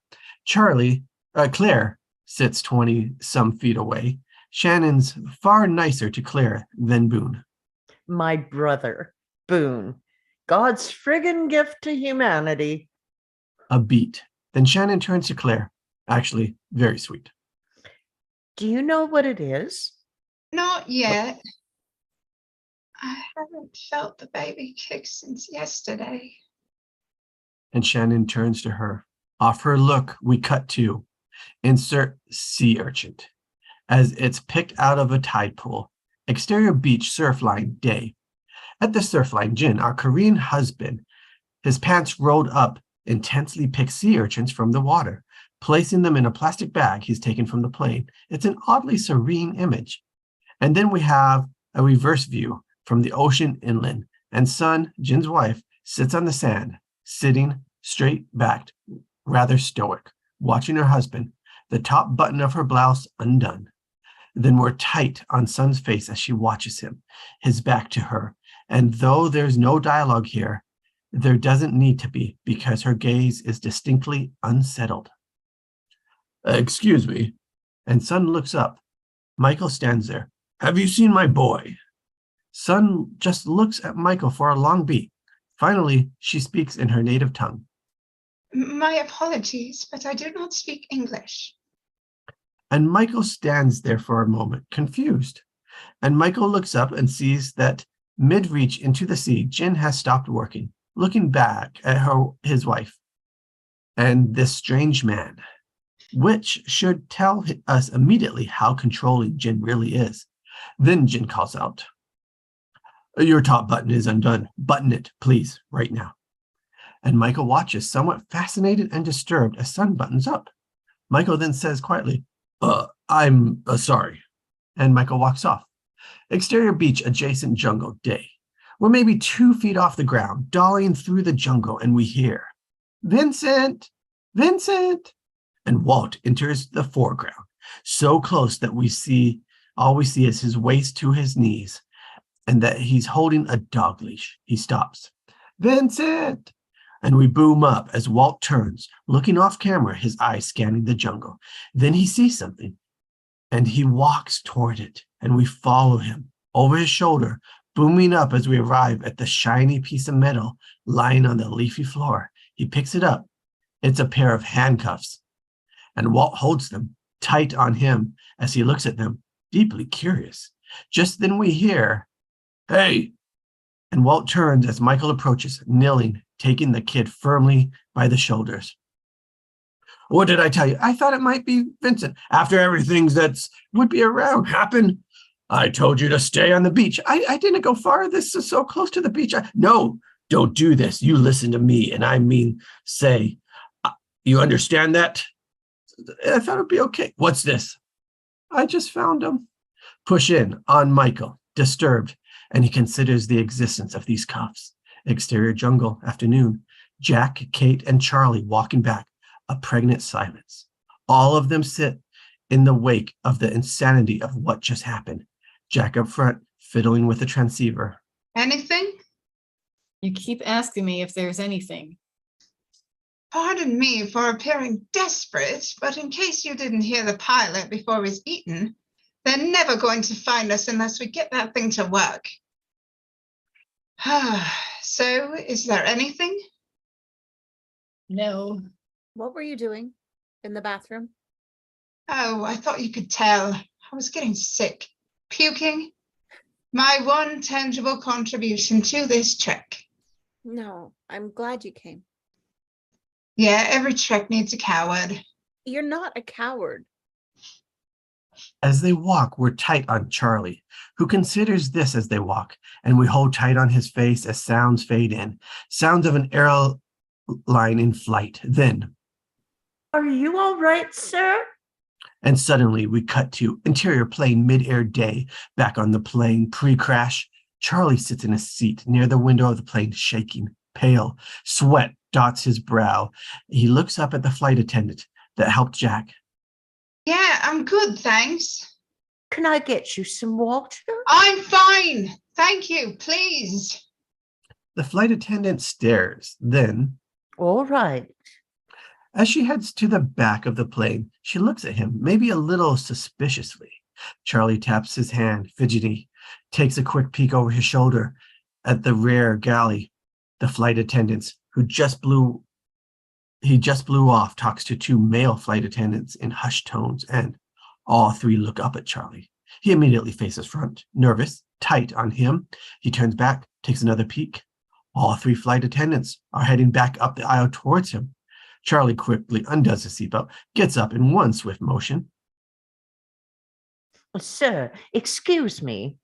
But Charlie's already moving fast down the aisle, and he brushes by Jack, getting up from his own seat. Sorry. And as Charlie moves on, we can hear behind him, I guess he really had to go. Charlie arrives at the lavatories, but they're both occupied. Oh, bugger! And so he keeps moving through business class, crossing to the other side of the plane. He keeps going into first class. He turns back to see 3 flight attendants heading toward him, and the plane shakes just a little. No big deal. Ding! Fasten seatbelts light up as Charlie reaches the front lavatory and enters. Ladies and gentlemen, the pilot has turned on the fasten seatbelt sign. Please return to your seats with your seatbelts fastened. Interior plane lavatory continuous. Charlie is flipping out. Camera is in here with him, tight, claustrophobic, as he pulls off his shoe, reaches into his sock, and suddenly there's a knock at the door. Sir, are you all right? Charlie ignores her, still digging in his sock. Finally pulls out a rolled up baggie containing a brown powder, knocking more insistently now. Sir, I'm going to have to ask you to open the door. Charlie holds the baggie up, looks at it longingly. This physically pains him, but he turns around and drops it into the toilet. The baggie rests on the metal drop plate as... Open the door now, sir. Charlie takes one last look at his stash. Tight shot as he reaches for the flush lever, and the plane suddenly drops 200 feet. Charlie is thrown into the ceiling. Interior plane, main cabin continues. People screaming. The plane is banking hard. Nightmare turbulence and that horrible whine. Oxygen matches swinging wildly. The beverage cart rolls and slams into the wall. Charlie falls out of the bathroom and into the terrifying jolts of the last minute of the flight. He falls back into first class, falls to the floor, and crawls back to the massive pandemonium through it, and gets into a free chair, buckles up, and we're tight on his terrified eyes as we cut to black. End of Act 4. Act 5, fade in. Exterior base camp crash site day. Chaos. We drop right in the middle of a brawl. Close in on the fight as Sawyer and Syed wrestle. It's a pandemonium. A group of 20 or so stand around watching the brutal fight. I'm gonna kill you. Oh, let him go. Sit off. Don't. Across the camp, Kate and Charlie emerge from the jungle to see all of this. What? But Jack is already pulling his pack off, immediately enters the fray, pulling the men apart. All right, enough. I had enough of this guy. He accused me of being a criminal. What's next? I suppose you think I'm responsible for the crash? Oh, you've had enough of me? Oh, if the shoe fits, buddy, look around. They all know it's you. I'm just the only one saying it. Hey, what the hell is going on here? Michael is here, holds up a pair of cuffs. My kid found these in the jungle. On Jack, Kate, Charlie, all just digesting this as... And this guy was in the back row of business class the whole flight. Never got up, hands folded under his blanket. And for some crazy reason, I'm just pointing this out. The guy I saw next to him didn't make it. Do the math. You're the prisoner, muchacho. Thank you so much for observing my behavior so very carefully. You think I didn't see them pull you out of the line before we boarded? If you don't take your finger out of my face. Oh, please, bring it. And they're about to go at it all over again when Kate says, Stop! and they do. All eyes on Kate, strong, defiant, angry. We actually do have bigger problems than this. We found the transceiver, but it's not working. Can anybody help? A beat. Then of all people, Syed steps forward, turns back, looks directly at Sawyer. Yes, I may be able to. Oh, yeah, good. This guy, perfect. Oh, let's trust him. Hey, we're all in this together, man. Let's try to treat each other with some... Oh, shut up, Lardo. Hey, give it a break. Whatever you say, Doc. You're the hero. And Sawyer walks off, passing Jack, bumping him as he goes. Jack watches him, not liking him one bit. You found the cockpit? Were there other survivors? Kate and Charlie exchange a look, turn their eyes to Jack, who meets their gaze a beat, then. No. It's a dual band, military spec, broadcast full range. Far as I can tell, chances are the battery is good, but the radio is dead. Get it to work? I need some time. Kate nods. Syed walks off, just as Rose moves to Jack, saying quietly, That man with the metal in his side? Oh, he looks bad. Takes a beat for Jack to hear this, but he finally does. Jack looks at Kate for a moment, then heads off. Hold on, Kate, who stands there alone. Insert transceiver close up. The broken transceiver being opened. We are. Exterior beach at fuselage day. Syed's right at the edge of the fuselage, sitting on the wreckage, using tweezers and a found Swiss Army knife to take apart and examine the transceiver, checking the internal connections. After a beat, Hurley arrives, sitting across from him, saying one word in the subtext of being, "What an effing prick." That chain-smoking jackass. Syed glances up, nodding, "No kidding." Then goes back to the radio. Understatement of the day. Some people have problems. Some people have problems. Us. Him. Us, him. Hurley smiles back. Then, You're okay. I like you. you're okay too. Hurley. Syed. As Syed works, How do you know how to do all that? I was a military communications officer. Yeah? You ever see battle? Oh, yes. I fought in the Gulf War. No way. I have a buddy fought over there. He was in the 104th Airborne. Were you in the Air Force? Army? The Republican Guard. And Hurley looks at him, realizing that, holy crap, he's just bonded with the enemy. Exterior lagoon day. Longlands close on Kate, standing alone in a lagoon, out of the sight of others, her duffel bag on the shore. She wears only her underwear and tank top in the water, cleaning herself off, using a shirt as a washcloth. As she does this, she cries, letting out all the emotion that's been building. We hold on her. This moment, a catharsis for us as well.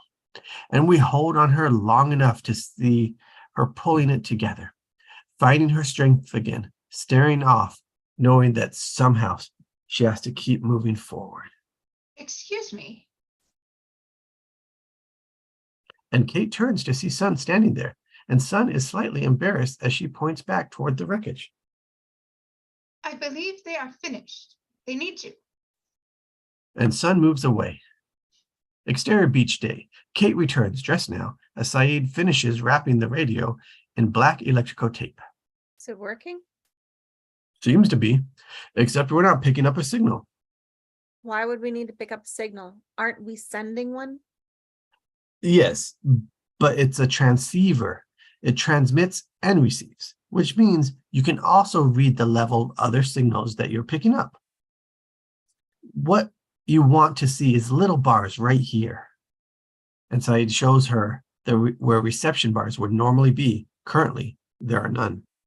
The little bars would show that the radio is getting reception, meaning we'd be in the range of another radio. There are no bars here. So the radio is worthless. We could broadcast blind, hope that someone, maybe a ship somewhere, picks up our distress call, but that would be a waste of the battery, which might not last long. We need the bars.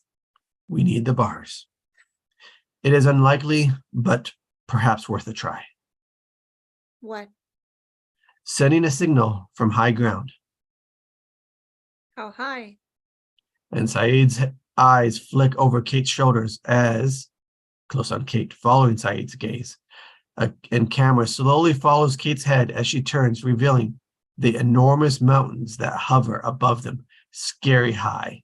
And with the next part of their mission now before them, cut to black. End of Act 5. Act 6, Fade in, exterior beach, day. Jack examines Shrapnel Man. His condition has worsened considerably, skin taking on a yellow hue, shallow breaths. As Jack delicately looks at the wound, How is he? Jack glances over his shoulder, sees Kate, eyes go back to Shrapnel Man, shakes his head, not good. And she asks, caring, nervous for the man. Can he do anything? I could pull out the shrapnel. But yesterday you said that. I know, but that was yesterday. I was hoping he'd be at the hospital by now. We can leave him like this, he'll be dead within a day. If I open him up, and if I can control the bleeding, and if he doesn't go into sepsis, and if I could find some antibiotics, he might be all right. But there's no way of knowing until I see what kind of damage there is in there. Hey, at least he's unconscious. Kate absorbs this, a lot going on behind her eyes. We can almost see her make a decision, then I'm going on a hike. Sorry. We fixed the transceiver, but we can't use it. Not from here. Kate, wait a second. You're the one who said we had to get out a signal. Yeah, and we do, but I don't want you going in there. Someone has to, and it can't be you. Not with what he needs. I want you to wait for me. No. There's not time. Kate, We obviously need to send a signal sooner than later. hold on a second. You saw what that thing did to the pilot. Yes, I did. What makes you think you're any safer on the beach than you are in the jungle? well, that's the logic that even Jack can't argue with. He looks at Shrapnel Man, knowing he has to stay. Wait for me. I don't know how long this will take. Saeed says the battery won't last. Jack looks at her, knows he can't stop her. If you hear anything, run. You know I will. Good luck. Kate throws another look at Shrapnel Man, intense, connected, somehow doesn't want to leave him. Then You too. insert sea urchin extreme close-up. The sea urchin gets cut with a found pocket knife, revealed that we are exterior beach day. At the shore, Sun kneels on the sand, cutting the sea urchins for food prep on a large rock. Jin stands beside her, holding an airplane food tray, collecting the cut pieces. Once she's done, Jin takes the newly cut pieces and adds them to the tray. Sun reaches out to take one of these pieces off the rock, clearly just trying to help. But Jin actually slaps her hand, putting the piece onto the tray himself. She reacts, obedient and accepting Jin, as Jin walks off with the tray, tight on Sun as she watches him go. And in a private moment of defiance, her eyes holding on her husband as he walks off, she undoes the top button of her blouse. A wide shot of the image, the complicated couple with their culturally formed dynamic framed majestically by the incredible tropical terrain. Exterior ocean day. Hurley stands in the water, cleaning one of his shirts. After a long beat, Jin approaches with the tray. When Jin speaks, it's terse, seemingly cold. Terse, and of course not in English. I have food. Here, try this. Hurley turns, sees Jin. So Try this. Sea urchin. It's good. It'll keep you alive. Hurley takes a beat to understand what he's suggesting. what, that? What, eat that? It's food. Here, good enough for everybody. Dude, Mhm. guess what? I'm starving, but I'm not nearly that hungry. No. Thank you. No way. No. And Hurley turns back. Jin, finally realizing he's being rejected, walks off. Insert comic book close-up. A page turns. It's the Flash. The text, all dialogue blooms, everything are in Spanish. Exterior beach day. What lies here reading, angry, Vincent's leash nearby. He turns the page. After a beat, Michael comes, lies beside him, eyes the comic. A beat. That comic's in Spanish. Do you read Spanish? No, I found it. Michael just nods. Nothing's working. Takes a moment. Haces libro bueno, pequeño hombre.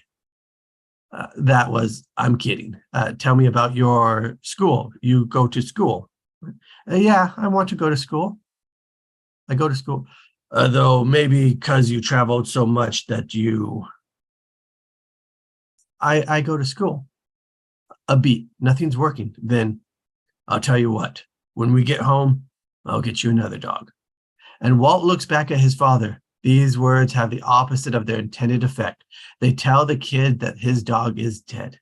And furious on the verge of tears, Walt gets up and heads off. Michael watches him go, his eyes closing. Somehow he messed up again. Exterior beach day.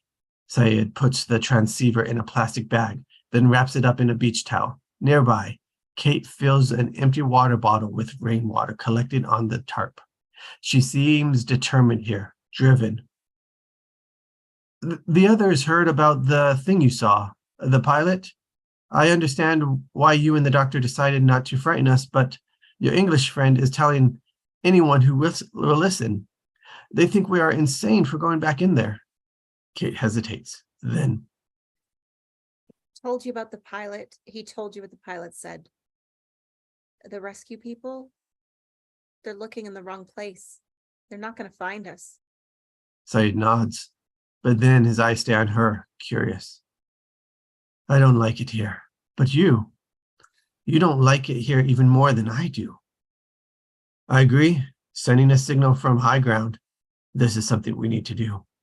But your willingness to go back in after you saw whatever it is you saw, it is either impressive, brave, or something else I can't really understand. Syed's looking at her now with those deep eyes, almost as if he's looking into her soul. And God, it unnerves her. Insert baggie, extreme close-up. A hand unrolls a sandwich bag containing an ounce of brown powder. Exterior beige adjustment jungle day. With the crash site in the distance, Charlie, sweating, slightly shaking, has found some privacy here. And good thing, Charlie takes a pinky nail full of the powder and snorts it. We're tight on him as we watch its effects. Charlie calms, evens out, almost instantly. He closes the bag, rolls it up, feeling much better about himself now. Exterior beach day, tight on the face of a male flight attendant, lying dead, eyes open, facing us. Slowly dolly and rack focus to reveal Shannon, sitting a few feet away in the sand. She stares at the corpse, hugging her knees, quiet and nervous. The first dead body she's ever seen, and she stares at the thing until Boone slowly walks up behind her a beat. What the hell are you doing? She just stares, then quietly. I think I was mean to him. What? He was the guy. What guy? The guy at the gate. The guy who wouldn't give us our seats in first class. Finally, she looks at Boone. Remember him? And Boone's staring. Christ, he does remember. Her eyes go back to Boone, the body, realizing she says, Sato. He saved our lives. This morbid moment makes Boone very uncomfortable. Shannon, come on. We're trying to clear the wreckage. Why don't you help out? But she doesn't turn away. Come on, you're being worthless over here. That makes her turn to him, hurt, pissed off. I'm being what? Well, come on, you're sitting on your butt, staring at bodies. That isn't... Hey, I've been through a trauma, okay? We've all been through a trauma. The difference is that since the crash, you've actually been giving yourself a pedicure. You know what? It's so easy for you to make fun of me, and you're I'd good rather at not it. waste my time making fun of you. I wish I didn't have any reason to. Yeah, it is easy. I have a better idea than you think I do. And you're good at it. I get it. Well, screw you. You No. don't. Okay, Shannon, what are you thinking? Sorry. You don't know the first thing about what I'm thinking. No, The- you don't. Angle. As Shannon's eyes flick over Boone's shoulder, and we rack focus past Boone to the distance where Kate and Syed pack up to go. I'm going with them on the hike. A beat. Then Boone just laughs. I'm going. Oh, yeah? Yep. She grabs her windbreaker, walks past an incredulous Boone. No, you're not. Shannon. Exterior beach day. As Kate and Saeed finish zipping packs as Shannon and then Boone arrive. I'd like to come with you. Thanks, but She's not going. She doesn't want to go. She does the- this. The hell I'm not. You don't know what the hell I do. She postures, makes choices just to infuriate her family, which at the moment is me. Shut up and stop trying to be charming. I'm coming with you.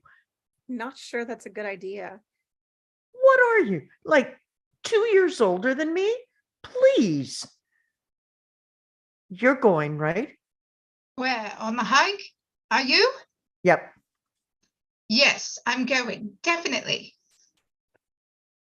Look, everybody can come, but we're leaving now. And Kate walks off. Shannon looks to Charlie, slightly taken aback by Kate, says quietly, You couldn't tell from that, but she's quite nice, really. Shannon heads off. Boone, annoyed, follows. Then Charlie and Saeed.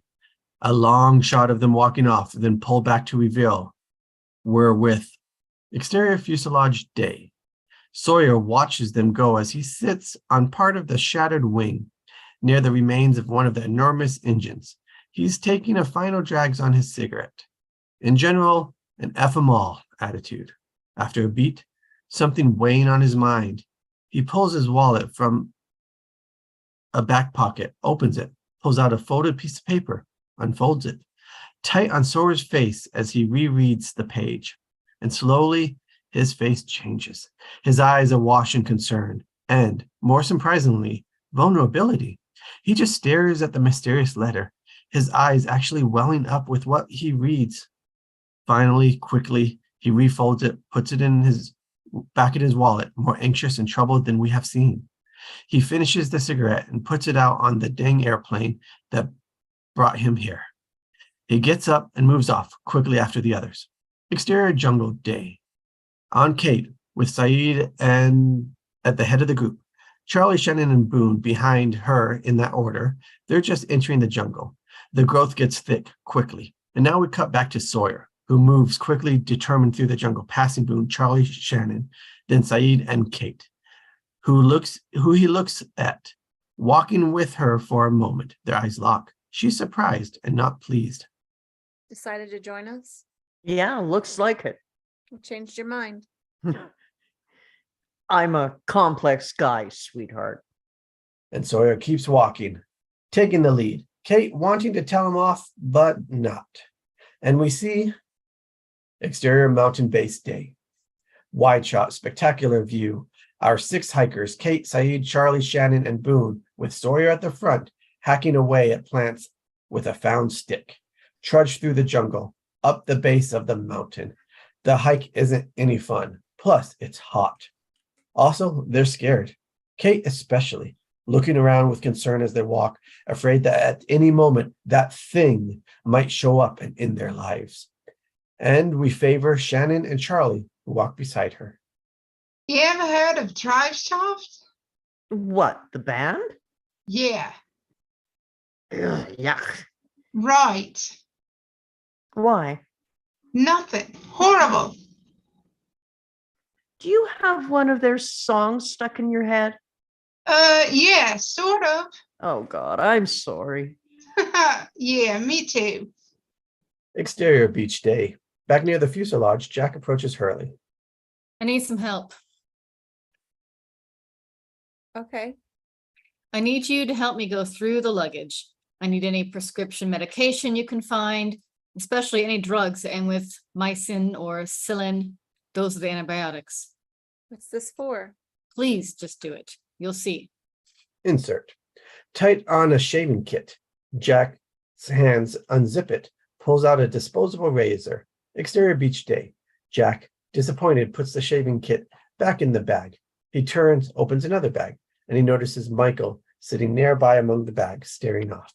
As Jack goes through another bag, he asks, How's your son?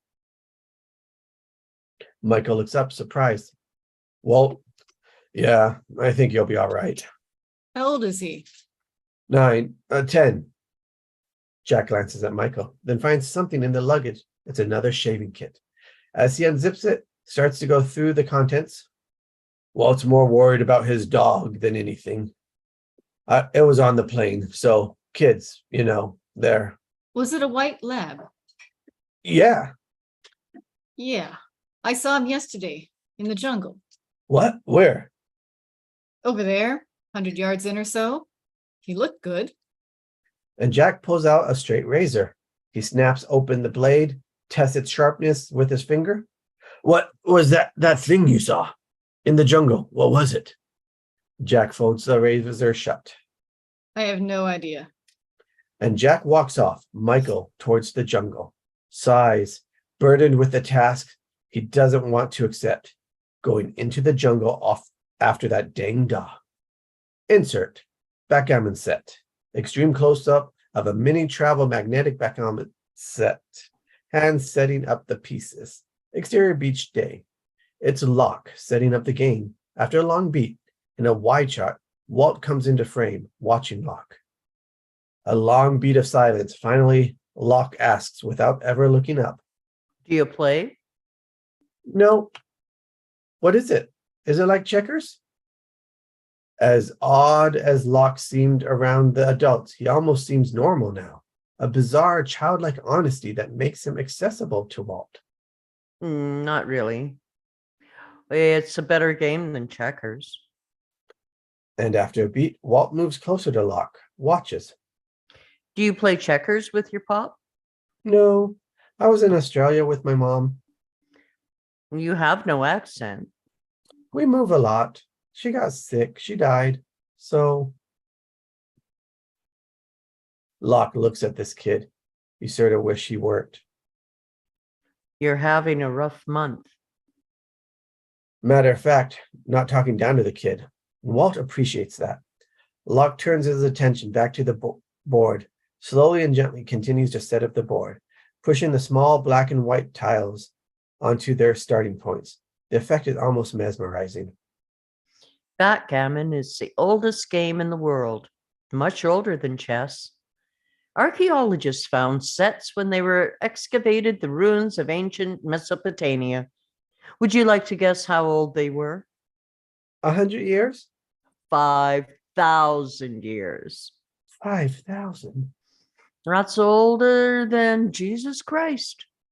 Which really doesn't land for Walt, but he asks, did they have dice and stuff? Yes, but theirs weren't made of plastic. Oh, their dice were made of bones. Cool. Walt watches carefully as Locke picks up one of the white pieces and one black one, folds them into his clasped hands, and gently shakes. The Persians called it Taktanard, which means battle on wood. 2 players, 2 sides, one is light, one is dark. Locke extends his closed fist, offering them to Walt. Walt considers, deliberates, then taps his finger on Locke's right hand. He slowly opens one. We don't get to see it, but Walt does. And now that distracted, creepy grin is back. Walt, you want to know a secret? Hold on, the boy, staring at him, intrigued. Exterior beach day. Back at the beach, Claire sits in the first-class seat, writing in a journal, sad, scared, and after a beat, Jin is there with a tray of sea urchins. She regards the plate. Oh, no, thank you. But Jin insists. You will need to eat, especially you. You should have some. She hesitates, but takes some, chews some off, eats it, and God, does she not like it. Jin watches her, nodding. It's good, isn't it? And as she eats the horrible food, suddenly her face changes, like she just felt something. Jin looks on, concerned, and Claire stands. Oh my God. What is it? Are you okay? She suddenly smiles, beams. Thank God, she felt a click. I Okay. felt it. Come here, feel this. And she takes Jin's hand, which disturbs him to no end. And he doesn't like this situation at all, especially what she does, placing his hand on her belly. Do you feel that?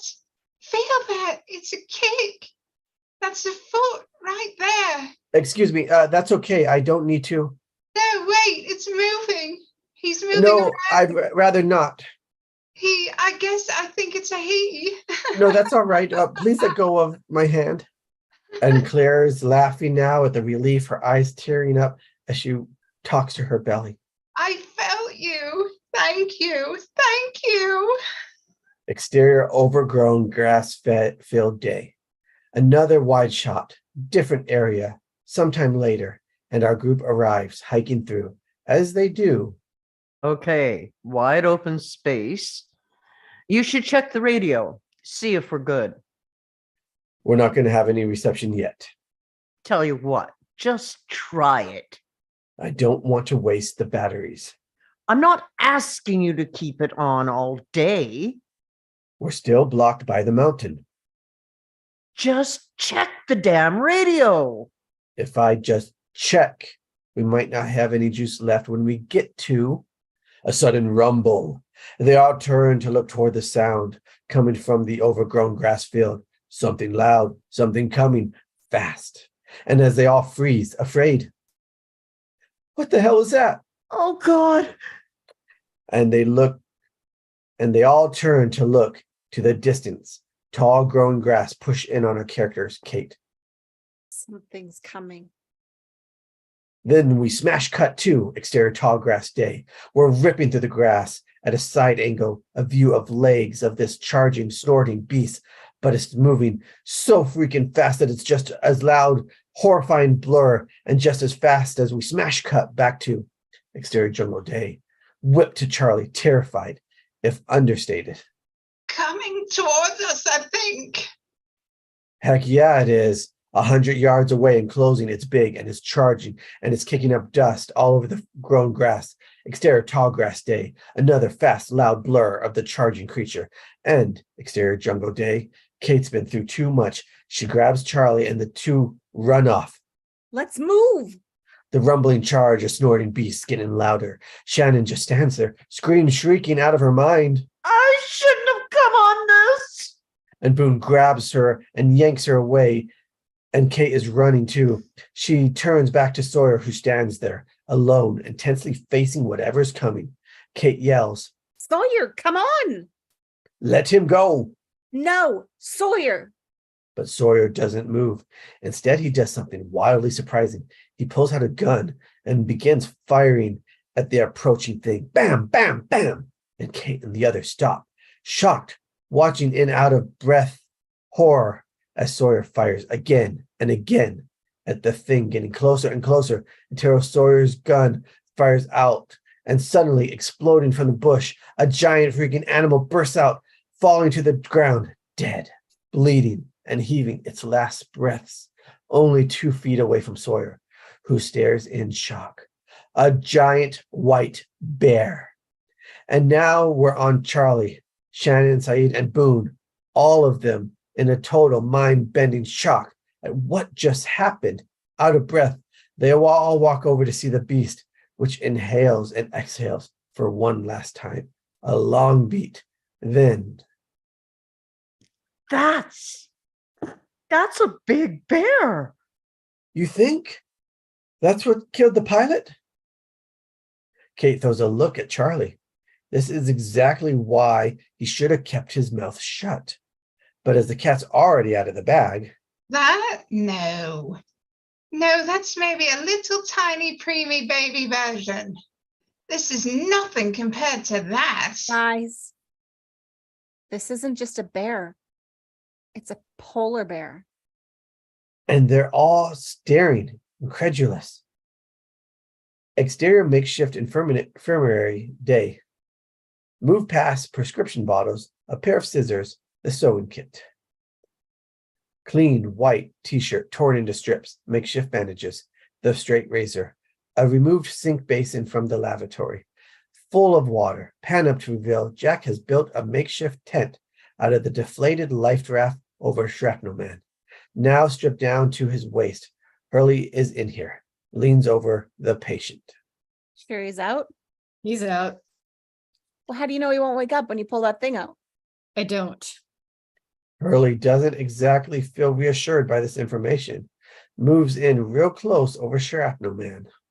Hey, guy, you awake? Yo, there's a rescue plane. Hey.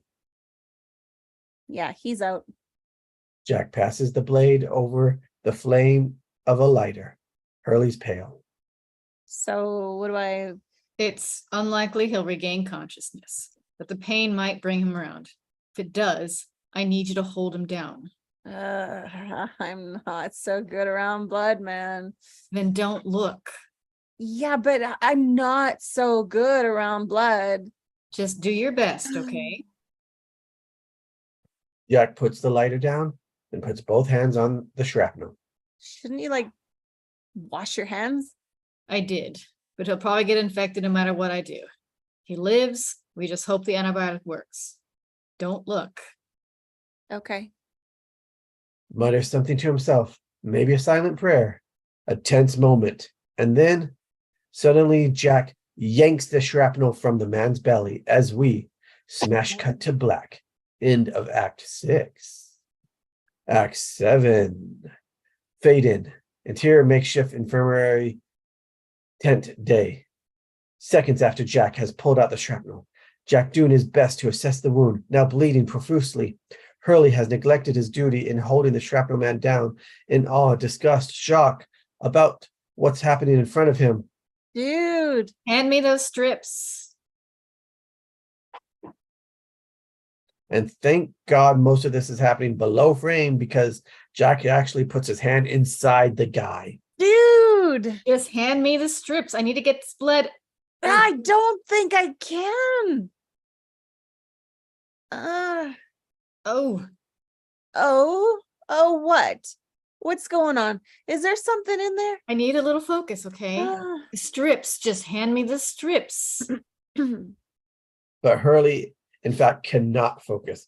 He's looking at the open wound, eyes glazing over. Jack sees it, Hey, don't even think about it. Hurley! but it's too late. Hurley crumples and hits the ground like a bag of rocks, passed out. Damn it. And as he does his best to refocus on the task at hand, exterior jungle day. The group still reacting to the almost dead polar bear. Sawyer eyes on the bear, shoves his gun into the back of his pants. That can't be a polar bear. It's a polar bear. It's a polar bear. Wait a minute. Wait a minute. I never finished college, but polar bears don't, well, they don't normally live in the jungle, do they? Right? Yeah, spot on. No, they don't. This is a freak show. Have you ever heard of anything like this? No, this polar bears don't live near this far south. This one does. Did. You're welcome for that. And Kate turns to him, tough. Where did that come from? Probably Bear Village. How the hell do I know? Not the bear, the gun. I got it off one of the bodies. One of the bodies. Yeah, one of the bodies. Oh, people don't carry guns on planes. Oh, they do if they're a U.S. Marshal. There's one on the plane. How do you know that? Because I saw a guy lying there with an ankle holster, so I took the gun. Thought it might come in handy. Guess what? It did. Why do you think he was a marshal? Because he had a clip-on badge. Took that too. Now, thought it was cool. Listen, sweetheart, you should be kissing my ass after what I just did for you. I know who you are. You're the prisoner. I'm the what? You found a gun on a U.S. Marshal. Yes, I believe you did. You knew it was there because you were the one he was bringing back to the States. Those handcuffs were on you. That's how you knew there was a gun. Hey, guess what? Screw you. That's who you are, you son of... Be as suspicious of me as I am of you. Go ahead. You accuse me, but you are the prisoner. Fine, I'm the criminal. You're the terrorist. We can all play a part. And who do you want to be? I'll tell you what you should be. And in the middle of their argument, Kate grabs the gun from Sawyer's pants. Sawyer swings around, Hey! but Kate stands there, defiant, holding the gun on Sawyer. Everyone just freezes, tense. Who knows how to use a gun? Oh, I think you just pull the trigger. But Kate, we just escaped death. Let's not push our luck. I want to take it apart. Oh, There's a button on the grip. Push that, and it will eject the magazine. And Kate does it, and it pops out with a solid metallic snap. But they're still around in the chamber. Hold the grip, pull back the top part of the gun. She does that, the bullet pops out. She tosses Syed the clip, and he picks up the bullet. Hands Sawyer the worthless gun. He takes it, somehow amused by her. I know your type. I'm not so sure. Yeah, I've been with girls like you. Not girls exactly like me. Sawyer's amused by her, but he just walks away, and we hold on Kate for a long beat as she watches him go, finally hearing. Can I get you a refill? And Kate looks up as we cut to interior plane day. We're looking up at a flight attendant and realize that we're back on the plane.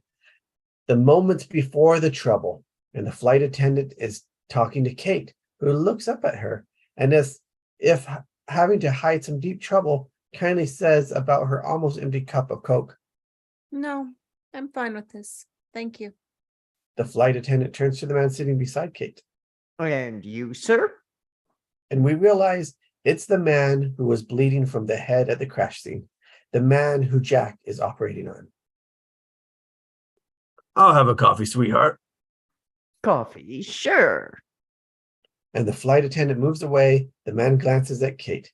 Kate stares out the window, pensive, a beat. You look worried. I'd be worried too if I were you. Kate's eyes just stare at the blue out there. Hey, look on the bright side. There's an off chance they'll believe your story. I sure know I do. Kate finally looks at him, an intense stare. For some reason, we're about to learn she resents him, this man. Doesn't matter to me what you believe. He grins. If it wasn't clear before, it's clear now. This guy is a Class A prick. Well, that sure is true. Always has been. You sure don't want another soda? Yeah, thanks. Then she goes to take a final sip, and what we see shocks us. Kate is wearing the handcuffs.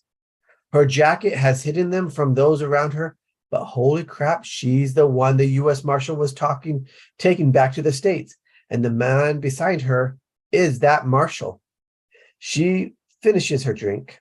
The plane shakes just a little. No big deal. Ding. Fasten your seatbelts. Lights up. Ladies and gentlemen, the pilot has turned on the fasten seatbelt sign. Please return to your seats with your seatbelts fastened. And Kate turns to the man. Have one favor to ask. This ought to be good. Huh. And suddenly the plane drops 200 feet in 2 seconds. People hit the ceiling, screams as the beverage cart comes down, hitting the man beside Kate. He's suddenly unconscious as the plane hits horrible turbulence. Passengers screaming, terrified, and the plane drops. It's mayhem.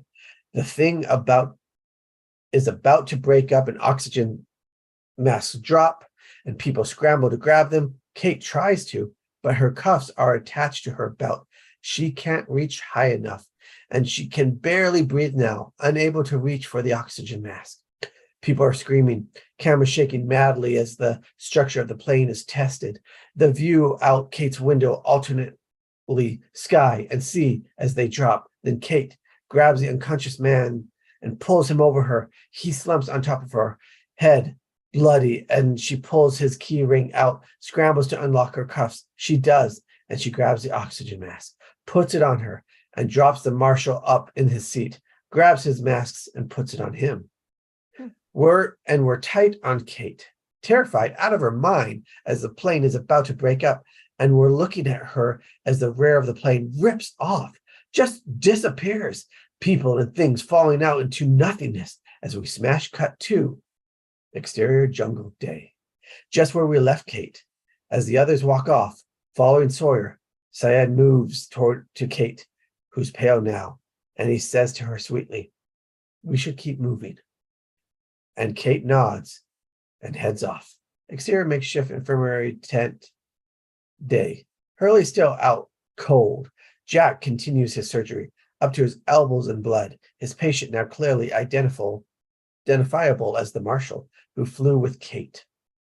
We don't see that what Jack is doing, but it's a frantic feel to it. Clearly get a sense of things have gone from bad to worse. His hands move on autopilot, using the torn shirt to soak up the blood with the left hand, holds the needle and thread in his right, trying to stitch up whatever is torn inside, a desperate attempt to stick his thumb in the dam that is this guy's life. And that's when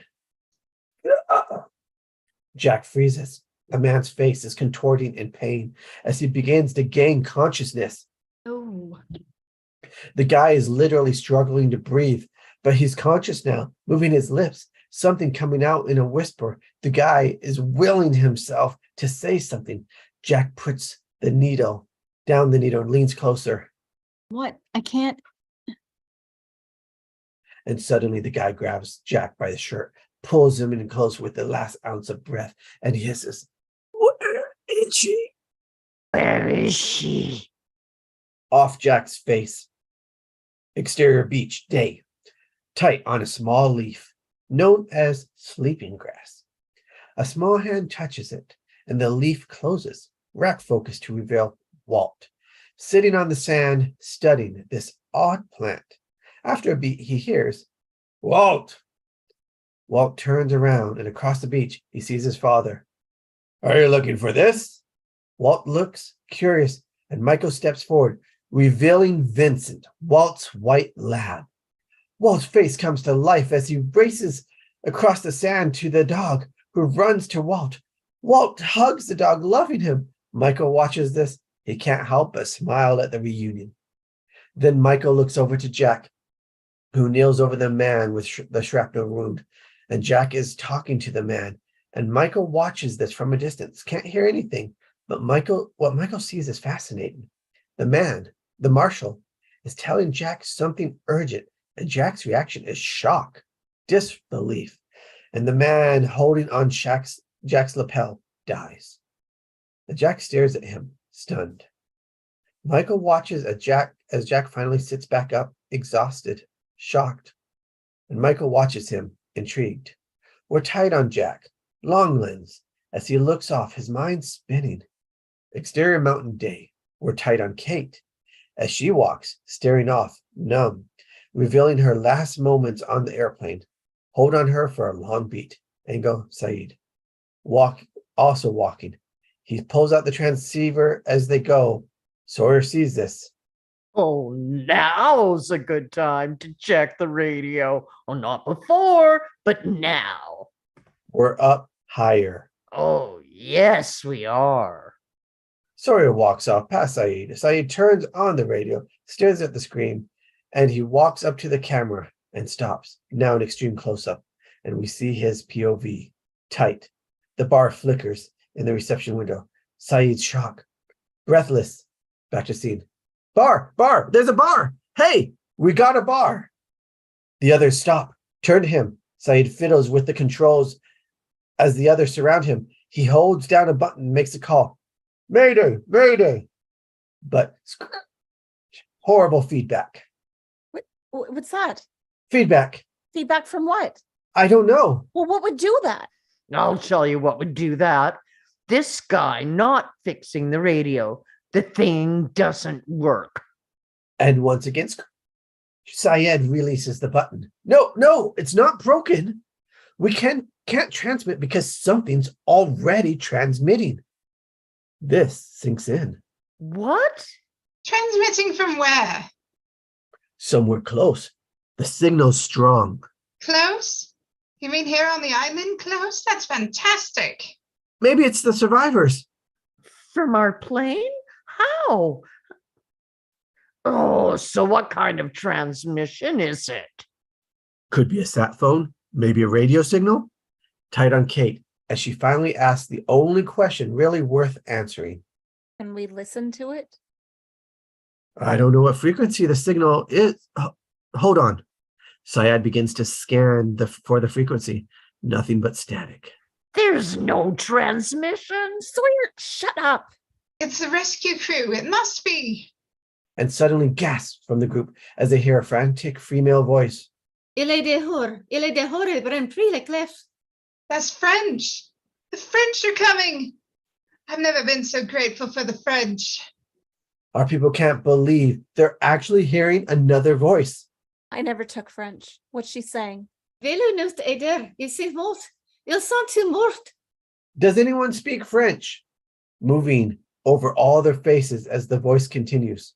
No, none of them speak French. But then, pointing, she does. Boone's pointing to Shannon. And not since Algebra 2 has Shannon been put on the spot like this. What? No, I don't. What the hell are you talking about? You spent a year in Paris. Drinking, not studying. And now another voice emerges from the walkie, a male voice, oddly flat, without inflection, automation.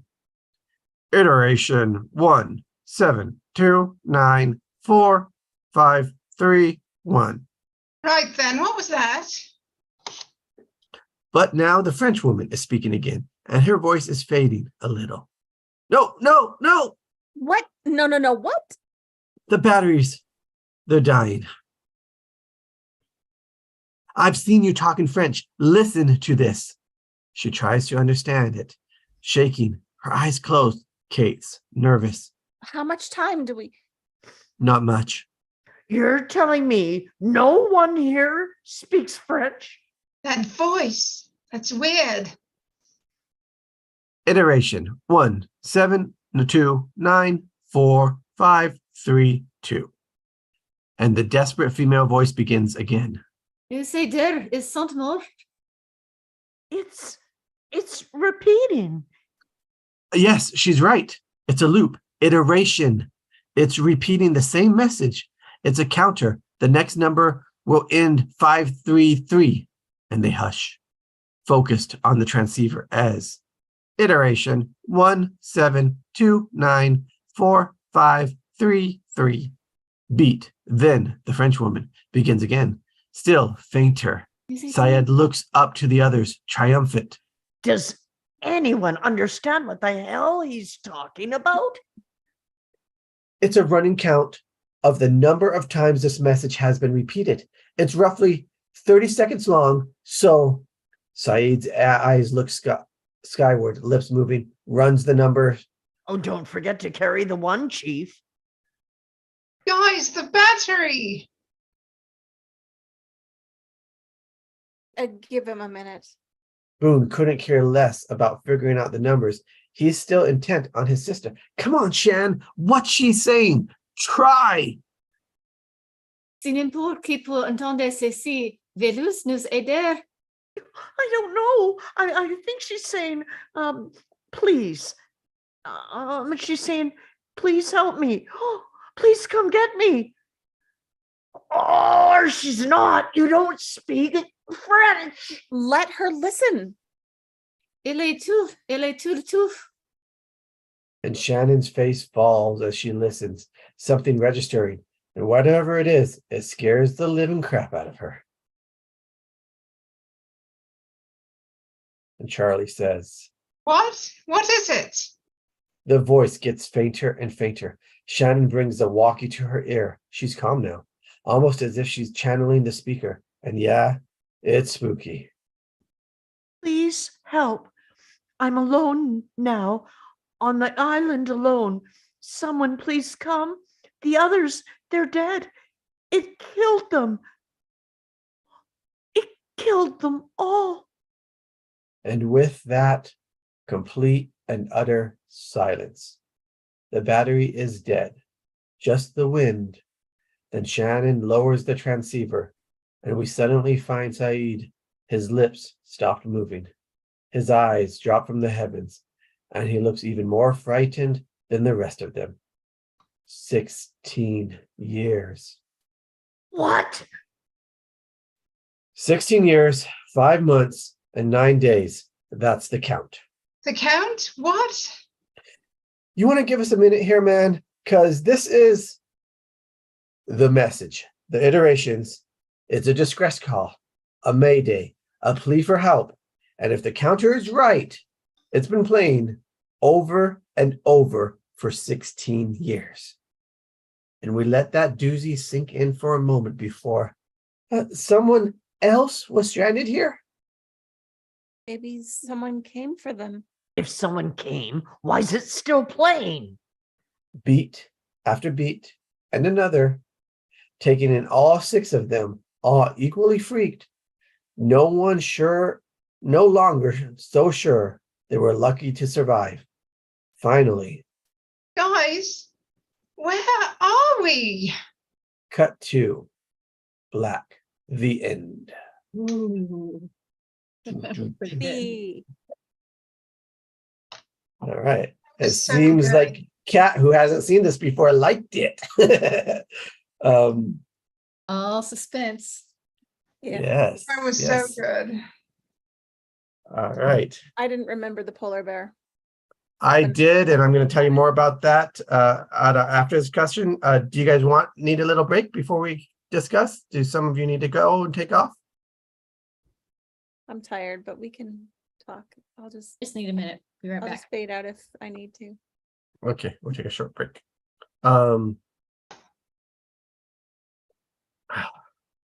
Or, well, okay, yeah, we'll talk when and Kat come back, and then we'll get her impressions. Since it didn't seem like any of us ran off for a break. So I think she's right. I think this was broken up into 2 episodes because when it came out, I watched the first episode as it would come on the air weekly on TV. And then the second episode came out. And for myself at the time, not knowing what this was going to become and everything else, it was revealed a polar bear. A polar bear on the island. I'm done. Well, I was done. okay, so here's And I a stopped spoiler. watching at that point. Until it became huge. And then at that time, there's no way to catch back up. They're not on DVDs when they come out. There's no streaming service. And so you can't, if you're lost by that time, I no pun intended, you're lost. And it's just like, well, I missed the boat. And that's how I felt at that time. And then I'll tell you more later. But Heather, are we sure we want to give a spoiler? Well, yes, because they're Wait, not wait, alone wait. on the island. Wait. I said, wait. I I'll was just gonna say try and that. give. They're not I was gonna alone. try and give They're Kat alone. a chance to block her ears All right. or go ahead. anyone else. They're not So- alone on the island. There's an episode, I don't remember what season it is. Maybe It's keep your called- ears plugged. It's called The Other 48 Days, and it deals with the survivors of the tail section. And Oh, it goes from like day 1 to day 48, and it deals with the survivors from a different point of view. well, you do have a good memory there, Heather. Yeah, Um, remember that at all. And I watched. there's also episodes that deal more with Kate's fugitive status and Charlie's drug addiction and the real Oh, yeah. story behind Claire's pregnancy and baby and everything. And no, Which she is- didn't give birth for quite a while. Which is good about this, that it's like that does what a pilot's supposed to do. Set up all those things to come later, all those storylines, all those other And things. it actually tells a deeper story about Locke. Do you want to talk about Locke, or should we save Locke? No, save that. Don't reveal that one. I don't think we should reveal any more. Like, well, just like you did before, the generalizations are kind of good, but I none of the details. Everybody has a deeper story before they get on the plane, and they gradually come out. So yeah, she can come back now, I think. Okay, you're all done? Yeah. Oh, you were gone that whole time. Good, good. Yeah. Okay. I'm gonna say one thing that's not a reveal, but just to lower your expectations. Like, I do think it's good to watch, but there were a lot of people that were unhappy with how it ended. Oh, Yeah. how it ended sucked. Are you kidding me? It really just sucked. Well, I wasn't gonna try and do it that drastic, but Well, Yeah. I'm never one for disguising how I feel. It sucked. All right. So I'm gonna say how I ended up finishing watching it. So I had Netflix when they're sending out the DVDs, which they just finished doing now, and sending all these people all these extra ones to keep. But I was working in New York, and I had all of them sent to me, and I would watch them while I worked. So I went through like the entire 6 seasons, and I don't know how long, 2 weeks, 3 weeks, whatever, 3 weeks max, less than that. And I watched all of them at that point. But I don't remember them as well as Heather. I remember bits and pieces. It was so long ago, and I've gotten so very old since I watched it. You just wait till you get double your age. You'll be like, I can't You're believe I not- said you're that. not I was allowed so to. young. I was so young, and I felt so good back then compared to now. I was so healthy. I wish. Yeah. I was literally in high school when this came out. Graduate. Well, yeah. I guess we can all agree. Yeah, that's so And young. it's That's 2 still- years to my 20 years, so that's how old I am. Yeah. All right. So Angel, you said you've seen it before. Vicky, you did as well, right? I actually, the first season I loved, and when the second season started, we started watching it, and it wasn't very long into it. My husband and I agreed, we're done. It just got too weird. And it does. Weird. Yeah. Can you imagine, I Kat? wonder if that's why It's I don't weirder. really remember it. That makes sense that you wouldn't if there's twists and turns for your brain. But when I came back, I liked the weird, and I liked what a lot of the weird was doing. I just would have hoped it maybe went a different direction. It And- got and- very complicated and very hard to follow. Very Sure. complicated, yeah. So, Kat, from what you saw right now, is there anything you want to discuss from what happened and what you read and things are coming and your experience? Well, the only thing I have seen prior to this was maybe a few trailers for it. And it seemed to evoke the shows I watched when I was a kid, the Lost shows with the Sleestaks and the weird portal things and monsters and, on a bunch of survivors somewhere, which I don't remember much about. But yeah, and when I watched this one, I'm thinking, it sounds almost a little bit like dinosaurs or something on Jurassic Park. I have no idea what these monsters are that are in the background, and the fact that there's a polar bear now makes me wonder if there is one of these dimensional portals in here or not. No idea if there is, but thinking something's got it, or either that or someone transported this thing here. But and also wondering how in the world a Radius could last for 16 years. So yeah, it seems like a very interesting cast of characters, and sound like they're going to be here for a while. So now I want to go back and I want to go see the whole series. So. But yeah, I was just Remember what the trying to big figure out loss as I was going through and listening to the characters, who's who and what the major dilemmas are other than just surviving. There's obviously some internal stories that are going to be developed between various characters. So Well, I Did you- could tell you, but then I'd spoil it for you. Kate being in handcuffs, I didn't see that coming. Did not Yeah. see that coming. So that's something we can discuss too. In the script, they spelled out things to make you believe she's kind, she's sweet. Like they use those actual words in the script when they're like introducing her. I mean, not those ones, but some words similar. When they're talking about her and what she's doing, and it's as if she cares about him and stuff. So they're like the And she script did. itself is forcing that visual and feeling to you. Yeah, just wait till She you put see why she her was in the mask- handcuffs. You'll be mind blown. Yeah. She put her mask on and then put his on, Mhm. Mhm. caring. Yeah, she could have left it off at that point. So she still cared about human life despite Yeah. whatever the situation was. Makes me wonder if they got her story wrong. If she's, if she's actually guilty, whatever it is she's been accused No, of. she definitely is. Uh-uh. You don't need to tell me. Don't need to- Heather, yeah. This is I what, don't this is what makes me remember either wonder. who it is. Oh, spoilers. Try to restrain yourself. Hard. If I watch it again, I'll probably still forget until it happens, till it comes. Yeah, I'm sure I forgot like most of it, Yeah. but I remember some that's like, oh yeah, that part. It's different. yeah, and this script, okay, so one, I mean, there's two writers, but a writer director, same person. So Yeah. we saw it had all the like camera angles and different things in Yeah. it, It's a which little jarring actually to read. yeah, with the writer director that could work. But then I also wonder like how detailed some of this stuff is in the different like boom up and stuff. I'm like, was this written afterwards? And I Well, don't it know was if a they, final. It said it was a final draft. yeah. So must have been just Um, the director who was, I don't know, figuring out the stuff and visualizing it in his head and wanted to write it. Yeah, and they could go back and forth with storyboards. I don't know if they did much previs back then, because if they had a representation of what is already going to happen for them to be able to plan the shot, plan what type of equipment they need there and stuff, if you already had a shot list. I'm That actually could getting help. tired, so I'm gonna go. Okay. All right. Thank you for being here, Heather. It was great. Yes, thank you for having me. Good night. Good All right. night. Yeah, so, and there was different ways that they did stuff too. So you were saying it was hard to follow or it took you out or something about that, Angel, with the camera directions? So the juxtaposition of last week's script to this one, I loved reading last week's and it was enjoyable reading that script. This one And what was just last so week's again? jarring. Pushing daisies. Yes. And it was artistically written and almost poetic. And this one is just like, wah, wah, wah. And Oh, I don't know, it said a lot of, you know, how you're supposed to keep it in, is it present tense? Like keep the INGs out of it. There's a lot in here. He was walking, like all that sort of thing instead of he walked. no, Um, or walks walks, yeah.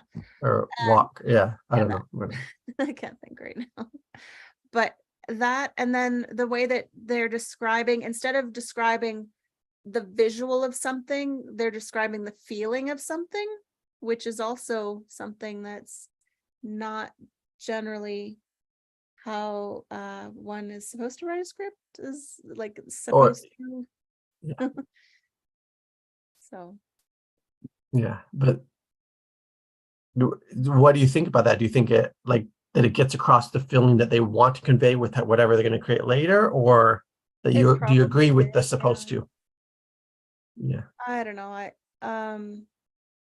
I didn't really enjoy the script as much, though I think it was a good story. It definitely had everyone on the edge of their seats and it did what it was supposed to do. All right. You didn't enjoy this one too much. You found a good story, but it seemed like Kat did enjoy it. Oh, I What- did. what- I did enjoy it. As far as, you know, when you're talking about you didn't enjoy reading the script, it makes me wonder too. You said this was written by one of the directors, right? So you J.J. had that Abrams. question of who's he writing the script for? You know, is it for mostly for himself and his crew?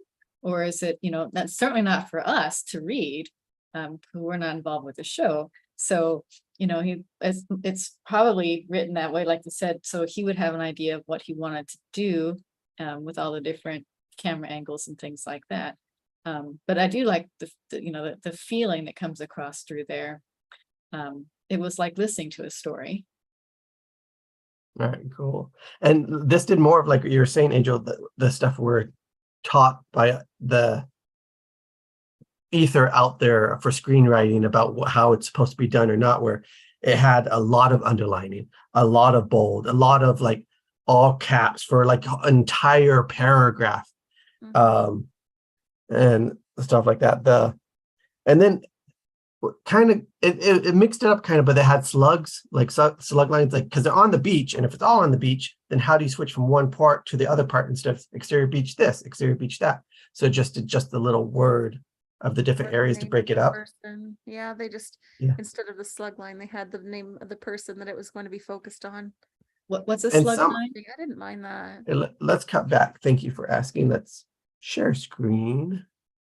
Go into here. One that was threw me off a lot was when it would just say angle or something Yeah. like that. Yeah. But it's Oh, going to probably okay. be as Shannon's eyes. But so exterior beach day, and then it's so these are what's it called? Help me with the proper term. You guys got it? Do you remember with The the sleepy slug brain? line? No, I mean the slug is just because this is action description, but they break it down. If I'm wrong, but they it's like say you're in a house and then you go you're walking room to room and the camera's following you. You can Or just like say insert sea kitchen. urchin. Well, you can just say kitchen. Then you can just say hallway, living room. If like the camera's moving around or people are in one do that, and you don't have to write. Location. You don't have to write out the entire thing Mm. every single time. Here we go, close on Kate. There you go. But that one's like again doing a camera angle. Sorry, there were more. Yeah. So I here's think full up one. higher they had ones that were quite a few in a row of just the different Yeah, names of the people, the characters. I guess you're right. That whole thing is a slug line, but um, what are the other things called then? Are they? Because there's a separate thing. I want to find the good ones. Sorry, let me try and move this Okay. slowly. Oh, like If you Charlie. guys- One back there, it said just said Charlie. Yeah, I guess this one's going to be different because it's there you Like go. 99. Since they don't have rooms or different things, but yeah. Um, Here we go. First class, Charlie. Yeah, there you go. So Maybe it's to give that feeling of abruptness that it's fast and quick moving and oh yeah. So the full ones are usually called scene heading. oh, okay. So this is usually a scene heading. Yeah. Yeah. Scene heading, action, and so just be sure. Cool. So yeah, the full ones, scene heading, the little brook ones, slug line. Just so you don't have to take as much time so it doesn't reiterate all this stuff, especially if it's similar. But there's one, like the one that said angle, that one threw me off because I'm like, that's not giving us anything. Yeah. Although I guess it's gonna maybe focus on the next part. Here we go, the rear galley. So I'm guessing maybe before. See, so they did first interior plane mid-air day. So that's the general scene heading. That's where this is taking place. And then they could switch from different areas. They could probably say first class, business class, rear So- galley, like Above like page 45 and earlier, that's where I remember seeing a bunch because that's when I was reading it. yeah. And again, you don't have to use slug lines, but that's like an option that is out there. But yeah, I personally like this type of writing where I like where they want to draw your attentions. They want you to see a certain way. They want you to feel it. But again, I think this can come to different people's style of writing or their voice, and they find out by doing it and I guess just staying consistent with it. And yeah, really, Um, it works for him if it's he's writing for himself for directing Yeah. it, then Yeah, it's his own little style of if it's already like you're saying, it's already getting made, you already have a budget, it's already greenlit, you're the writer and the director, you can get away with a lot more leeway Yeah. than someone who's never done it before. Although I've seen interviews with Hey there, professionals. hey, Charlie. Thank you. I wasn't even looking. Yeah. I've seen interviews with professionals that say, no. You look at these like big writers that have made it and break all these rules and do it all this style. And then you look at their scripts before they got big or popular, they wrote the same way back then. They didn't change once they got popular. That is just how they write. That is how they do it. Huh. So. Mhm. So in other Yeah. words, there are no rules. There's rules, but there's none. I mean, there is, it seems like the formatting is pretty, actually kind of rules that you have to follow. Again, this one breaks a lot of the norms, but still, has the same margins, probably still the same size font, probably, and still has the names in the center for when there is dialogue. And then these indented at the proper amount, which isn't centered. So they are still following those conventions, it seems. Yeah. Yeah, and then we go that, is it onomatopoeia or no, that's with the, I think- Yeah. what's it? No, it is, I think. Okay, is it, okay, when they do the sound? I don't know how to even pronounce that. I don't know. I remember it from the show though. It's good sound. They found the sound designers. I tried to look it up while we were on break so I could play it, but I didn't get it quick enough. I thought they maybe overdid some of the stuff, like when it was a whole paragraph of caps. I'm like, okay, now it's losing its power, but that's just my take on it. I think that was just to show the intensity. If it's super intense, then this is where we are. Everything's in Like- caps and underlined. Yeah. Throwing a few swear words and everything, and then we're good to go. But yeah, but I get it. Like the writer director, like again, you know how you want to write this, or you want it to feel like this is probably going to be like handheld, shaky camera, close up to give this frantic feeling. It's like, how can I try and convey that in just text alone? And like, so. Yeah, this one here was bold and or underlined and all caps. So it was a little much. Yeah. Yeah. But this is when they're getting attacked by this unknown thing outside the thing. Like this is one of the most intense things of the entire episode or 2 episodes we just watched. Or pilot wakes up after 24 hours and this is what happens. So what else stood out to you or that you liked? Mainly Cat, but everybody. I actually did like that, the caps and underline for the very intense moments.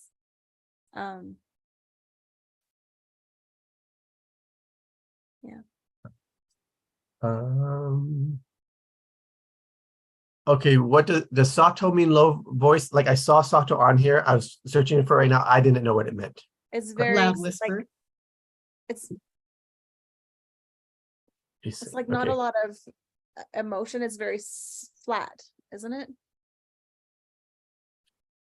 What's your understanding, Kat? And then I'll mention the internet. No, I just thought it was a loud whisper, like, you know, it's set out sort of to the audience so the audience can hear it, but almost, you know, it's meant for just one person to hear, like they're talking to themselves almost.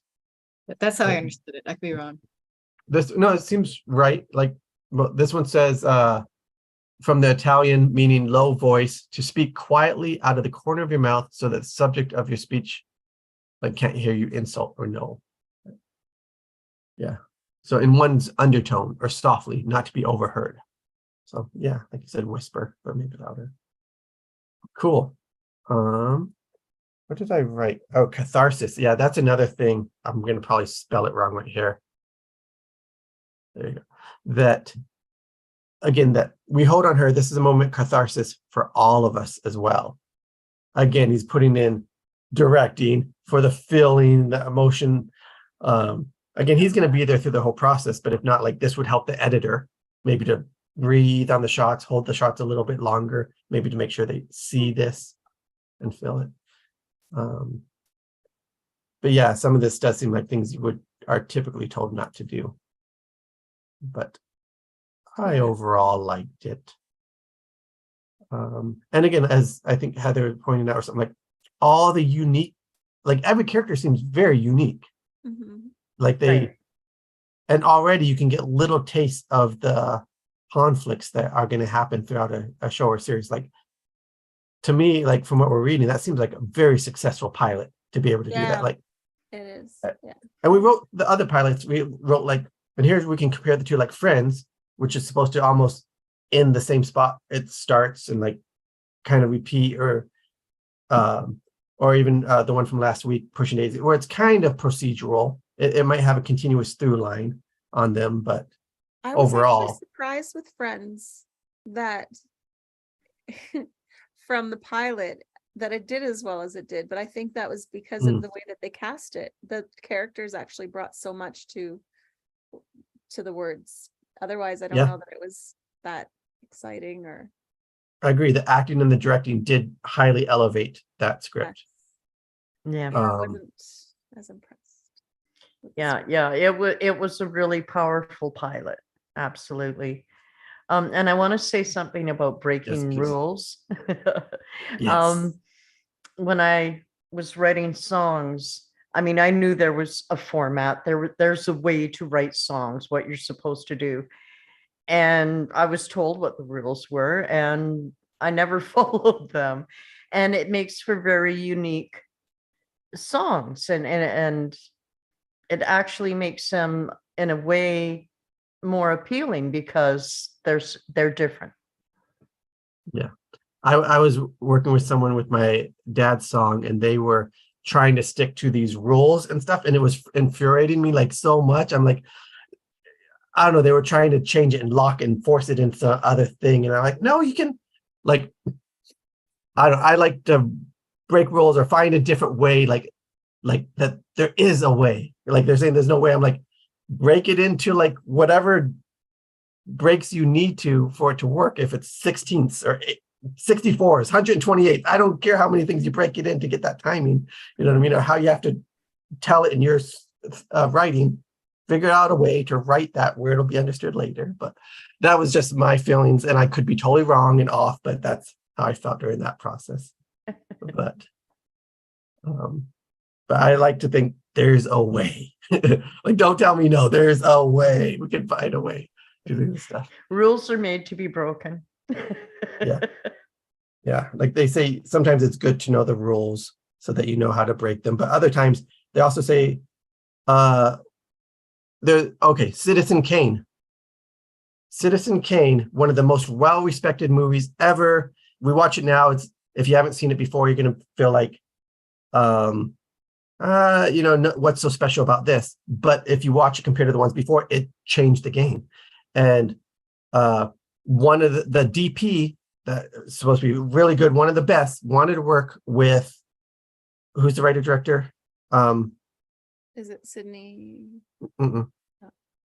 I can't believe I'm blanking on it. Huge, War of the Worlds, something huge, but it'll come to us later. People are yelling at this, watching the video. Right? How are you not saying his name right now? But anyways, wanted to work with him because he had no experience. And the DP told him, this is from interviews with him. Orson Welles said, like, the DP wanted to work with him because he didn't know what he didn't know, what he couldn't bring. And the interview asked, like, asked the director and the writer, like, how did you know you could do this? And this, he's all, pure ignorance. He's all, I didn't know that I wasn't allowed to, or that I couldn't, so I did, and stuff. So they did all these things that before that point they were told you couldn't do or wasn't allowed to, and now we do all those since then. So find new ways, break those rules, create new ones. But yeah.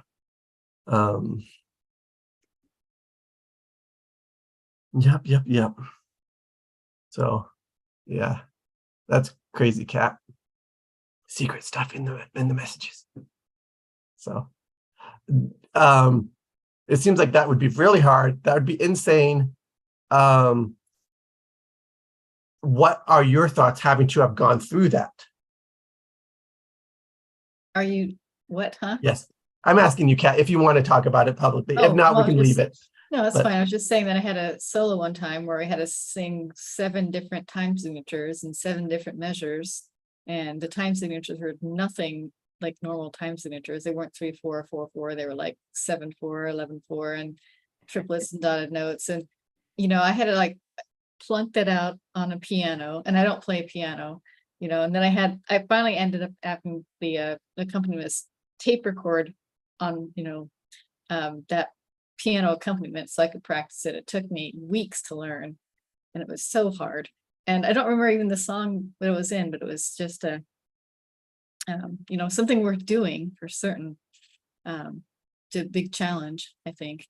And I think if you change something up in a script too, that sort of, it's a challenge sometimes for, director or the actor or the film crew, to take something familiar and change it up a little bit.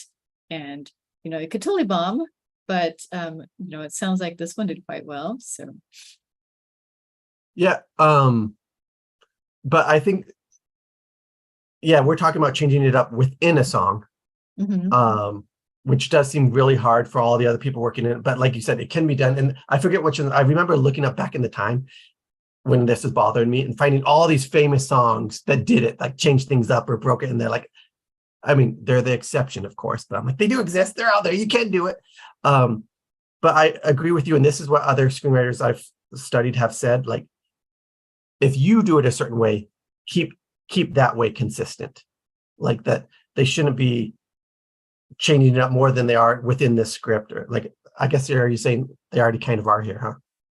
A little bit, yeah. Well, you have to keep in mind too. I wonder how, I mean, scripts, someone had to sit down and say at one point, here's how to write a script. But I'm sure that's changed over time too. I mean, 1939 Wizard of Oz script, if we went back and looked at that, might be totally different format than, this modern day film script. It might be very similar. I don't know.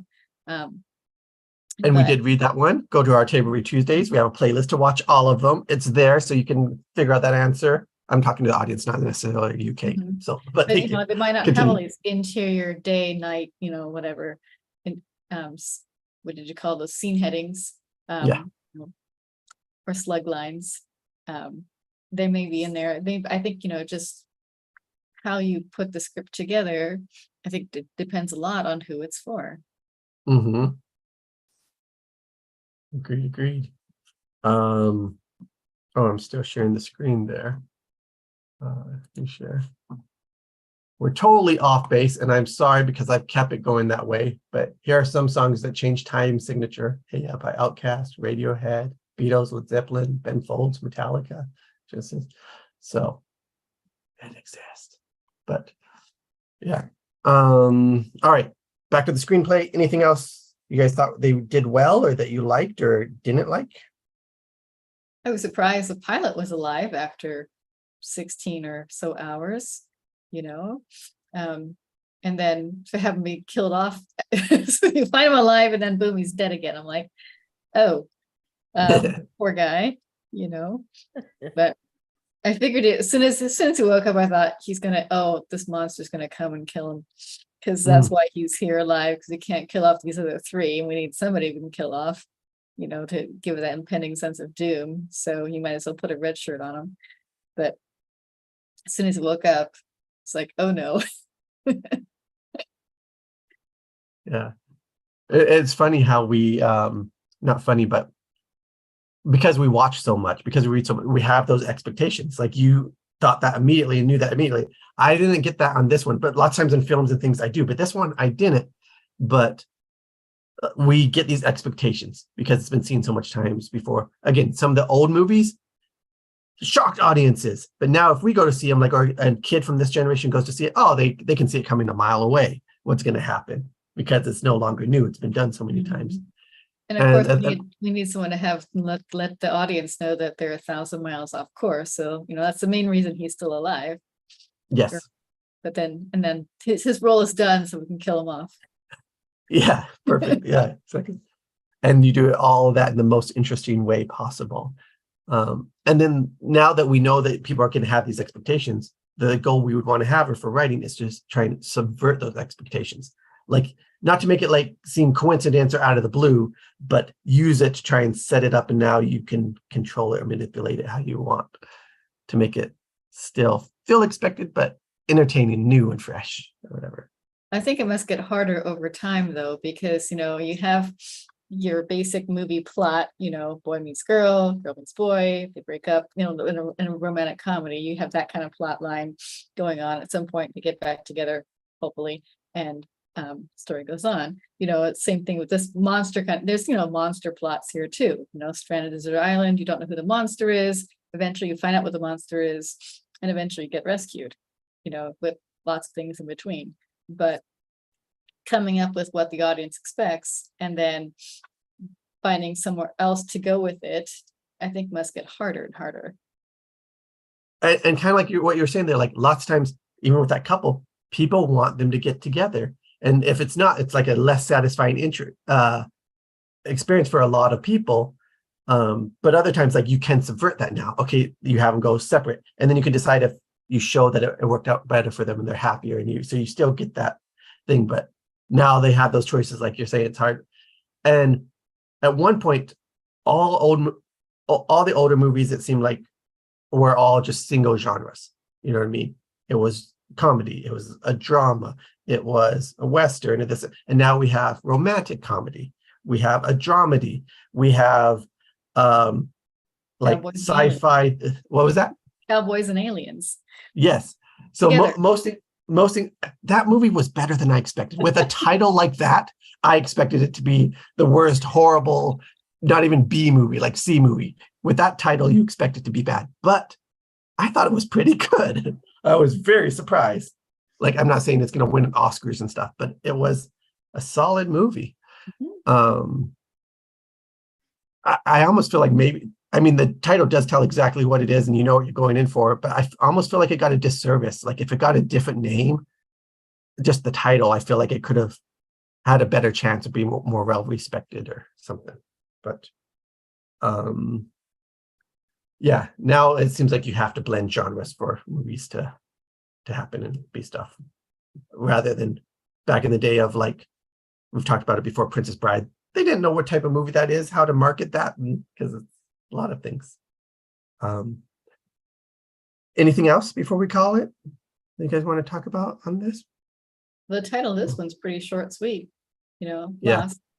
And I was, like I said, I was still wondering if it was about the Land of the Lost. This is based on that loosely, or not at all, but just title, just some of those one-word title shows that just pretty much encompass everything you need in it. Alien. It's like, I'm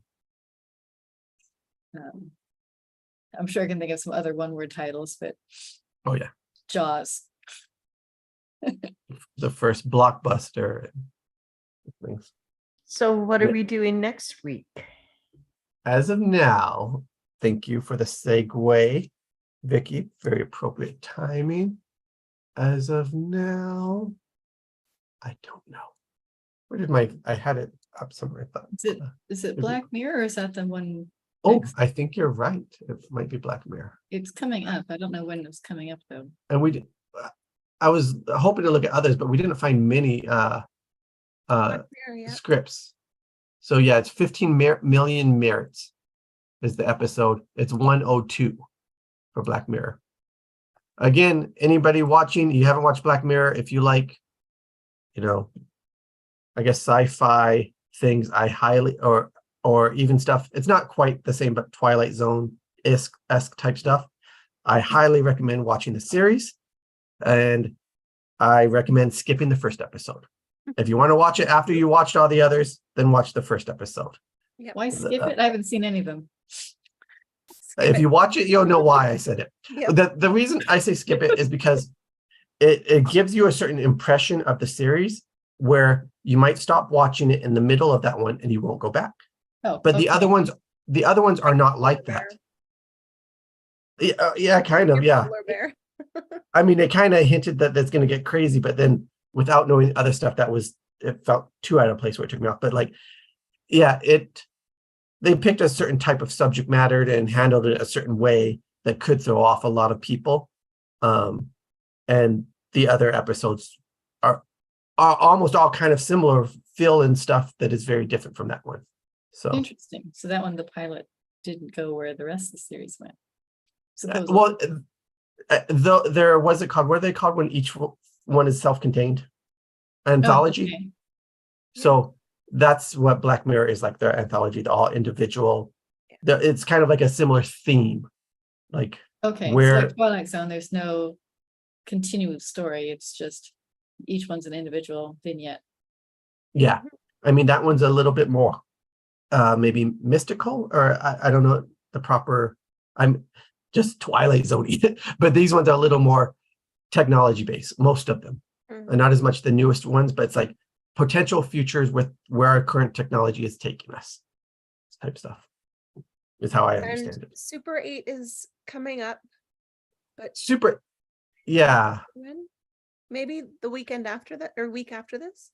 possibly if we do switch out Sabrina, Mhm. then we might do Super 8 then for the October 3rd. Yeah. So yeah, yep. But I should decide and change that. Get another one. All right, cool. So I really like this. Of course, as we know, when there's something very visual, we've had like 2 pages of like almost just writing action. Description. Yeah, reading the actions. But if it's visual, that's what you get. That's what you need to be able to see it, to be able to convey it. I don't know what else I was going to say, but yeah, I like the script. I thought it was very clear on everything it was trying to achieve, and I was able to see it, and I was able to follow it along, which sometimes it's hard for me. I thought I saw someone's mouth half open. Did you guys want to say anything else? No. All right, then we'll see you guys if you're available for next week for Black Mirror 102 15 million merits, and we'll put up the little poll for you guys to share your availability and your interest. And we'll try to cast it early. Yeah, if possible, try and get all your votes in if you're going to participate or not by the Friday. Or you probably want it sooner than that, Angel. Like this one, we almost were going to cast last Wednesday, and we're like, we can't cast it that soon. We just put up the poll. So it's like some will have to start putting up Feel like like a week or we more need to ahead put of it up time. 2 weeks ahead of time, and then we can do it. Cast earlier. Because then Yeah. we're in the zone, we're in the, the TRT zone. And then it feels like, okay, right after this, we should cast it. Yeah. And then we'll be done, and then people will have it and they'll be happy. Yeah. They So won't be like, anyone watching and with this one, like "No." everybody is, again, say this almost every time, found out the last minute that we're on tonight and found out the last minute which role they're doing. And then we had to do a switch up then. So they got brand new roles even after that, the last minute. So amazing to be able to read this on cold reads and what we do. But I think it's great for us to, I don't know, stay fresh, to loosen up those muscles and all of that stuff. And Yeah, as I'm be sure you able to guys can, something. yeah. You All can right, see. everybody. Thank you again. Thank you. All right. Stay safe, stay Bye-bye. found. We'll see you All guys right. next week. See you next week. Don't get lost.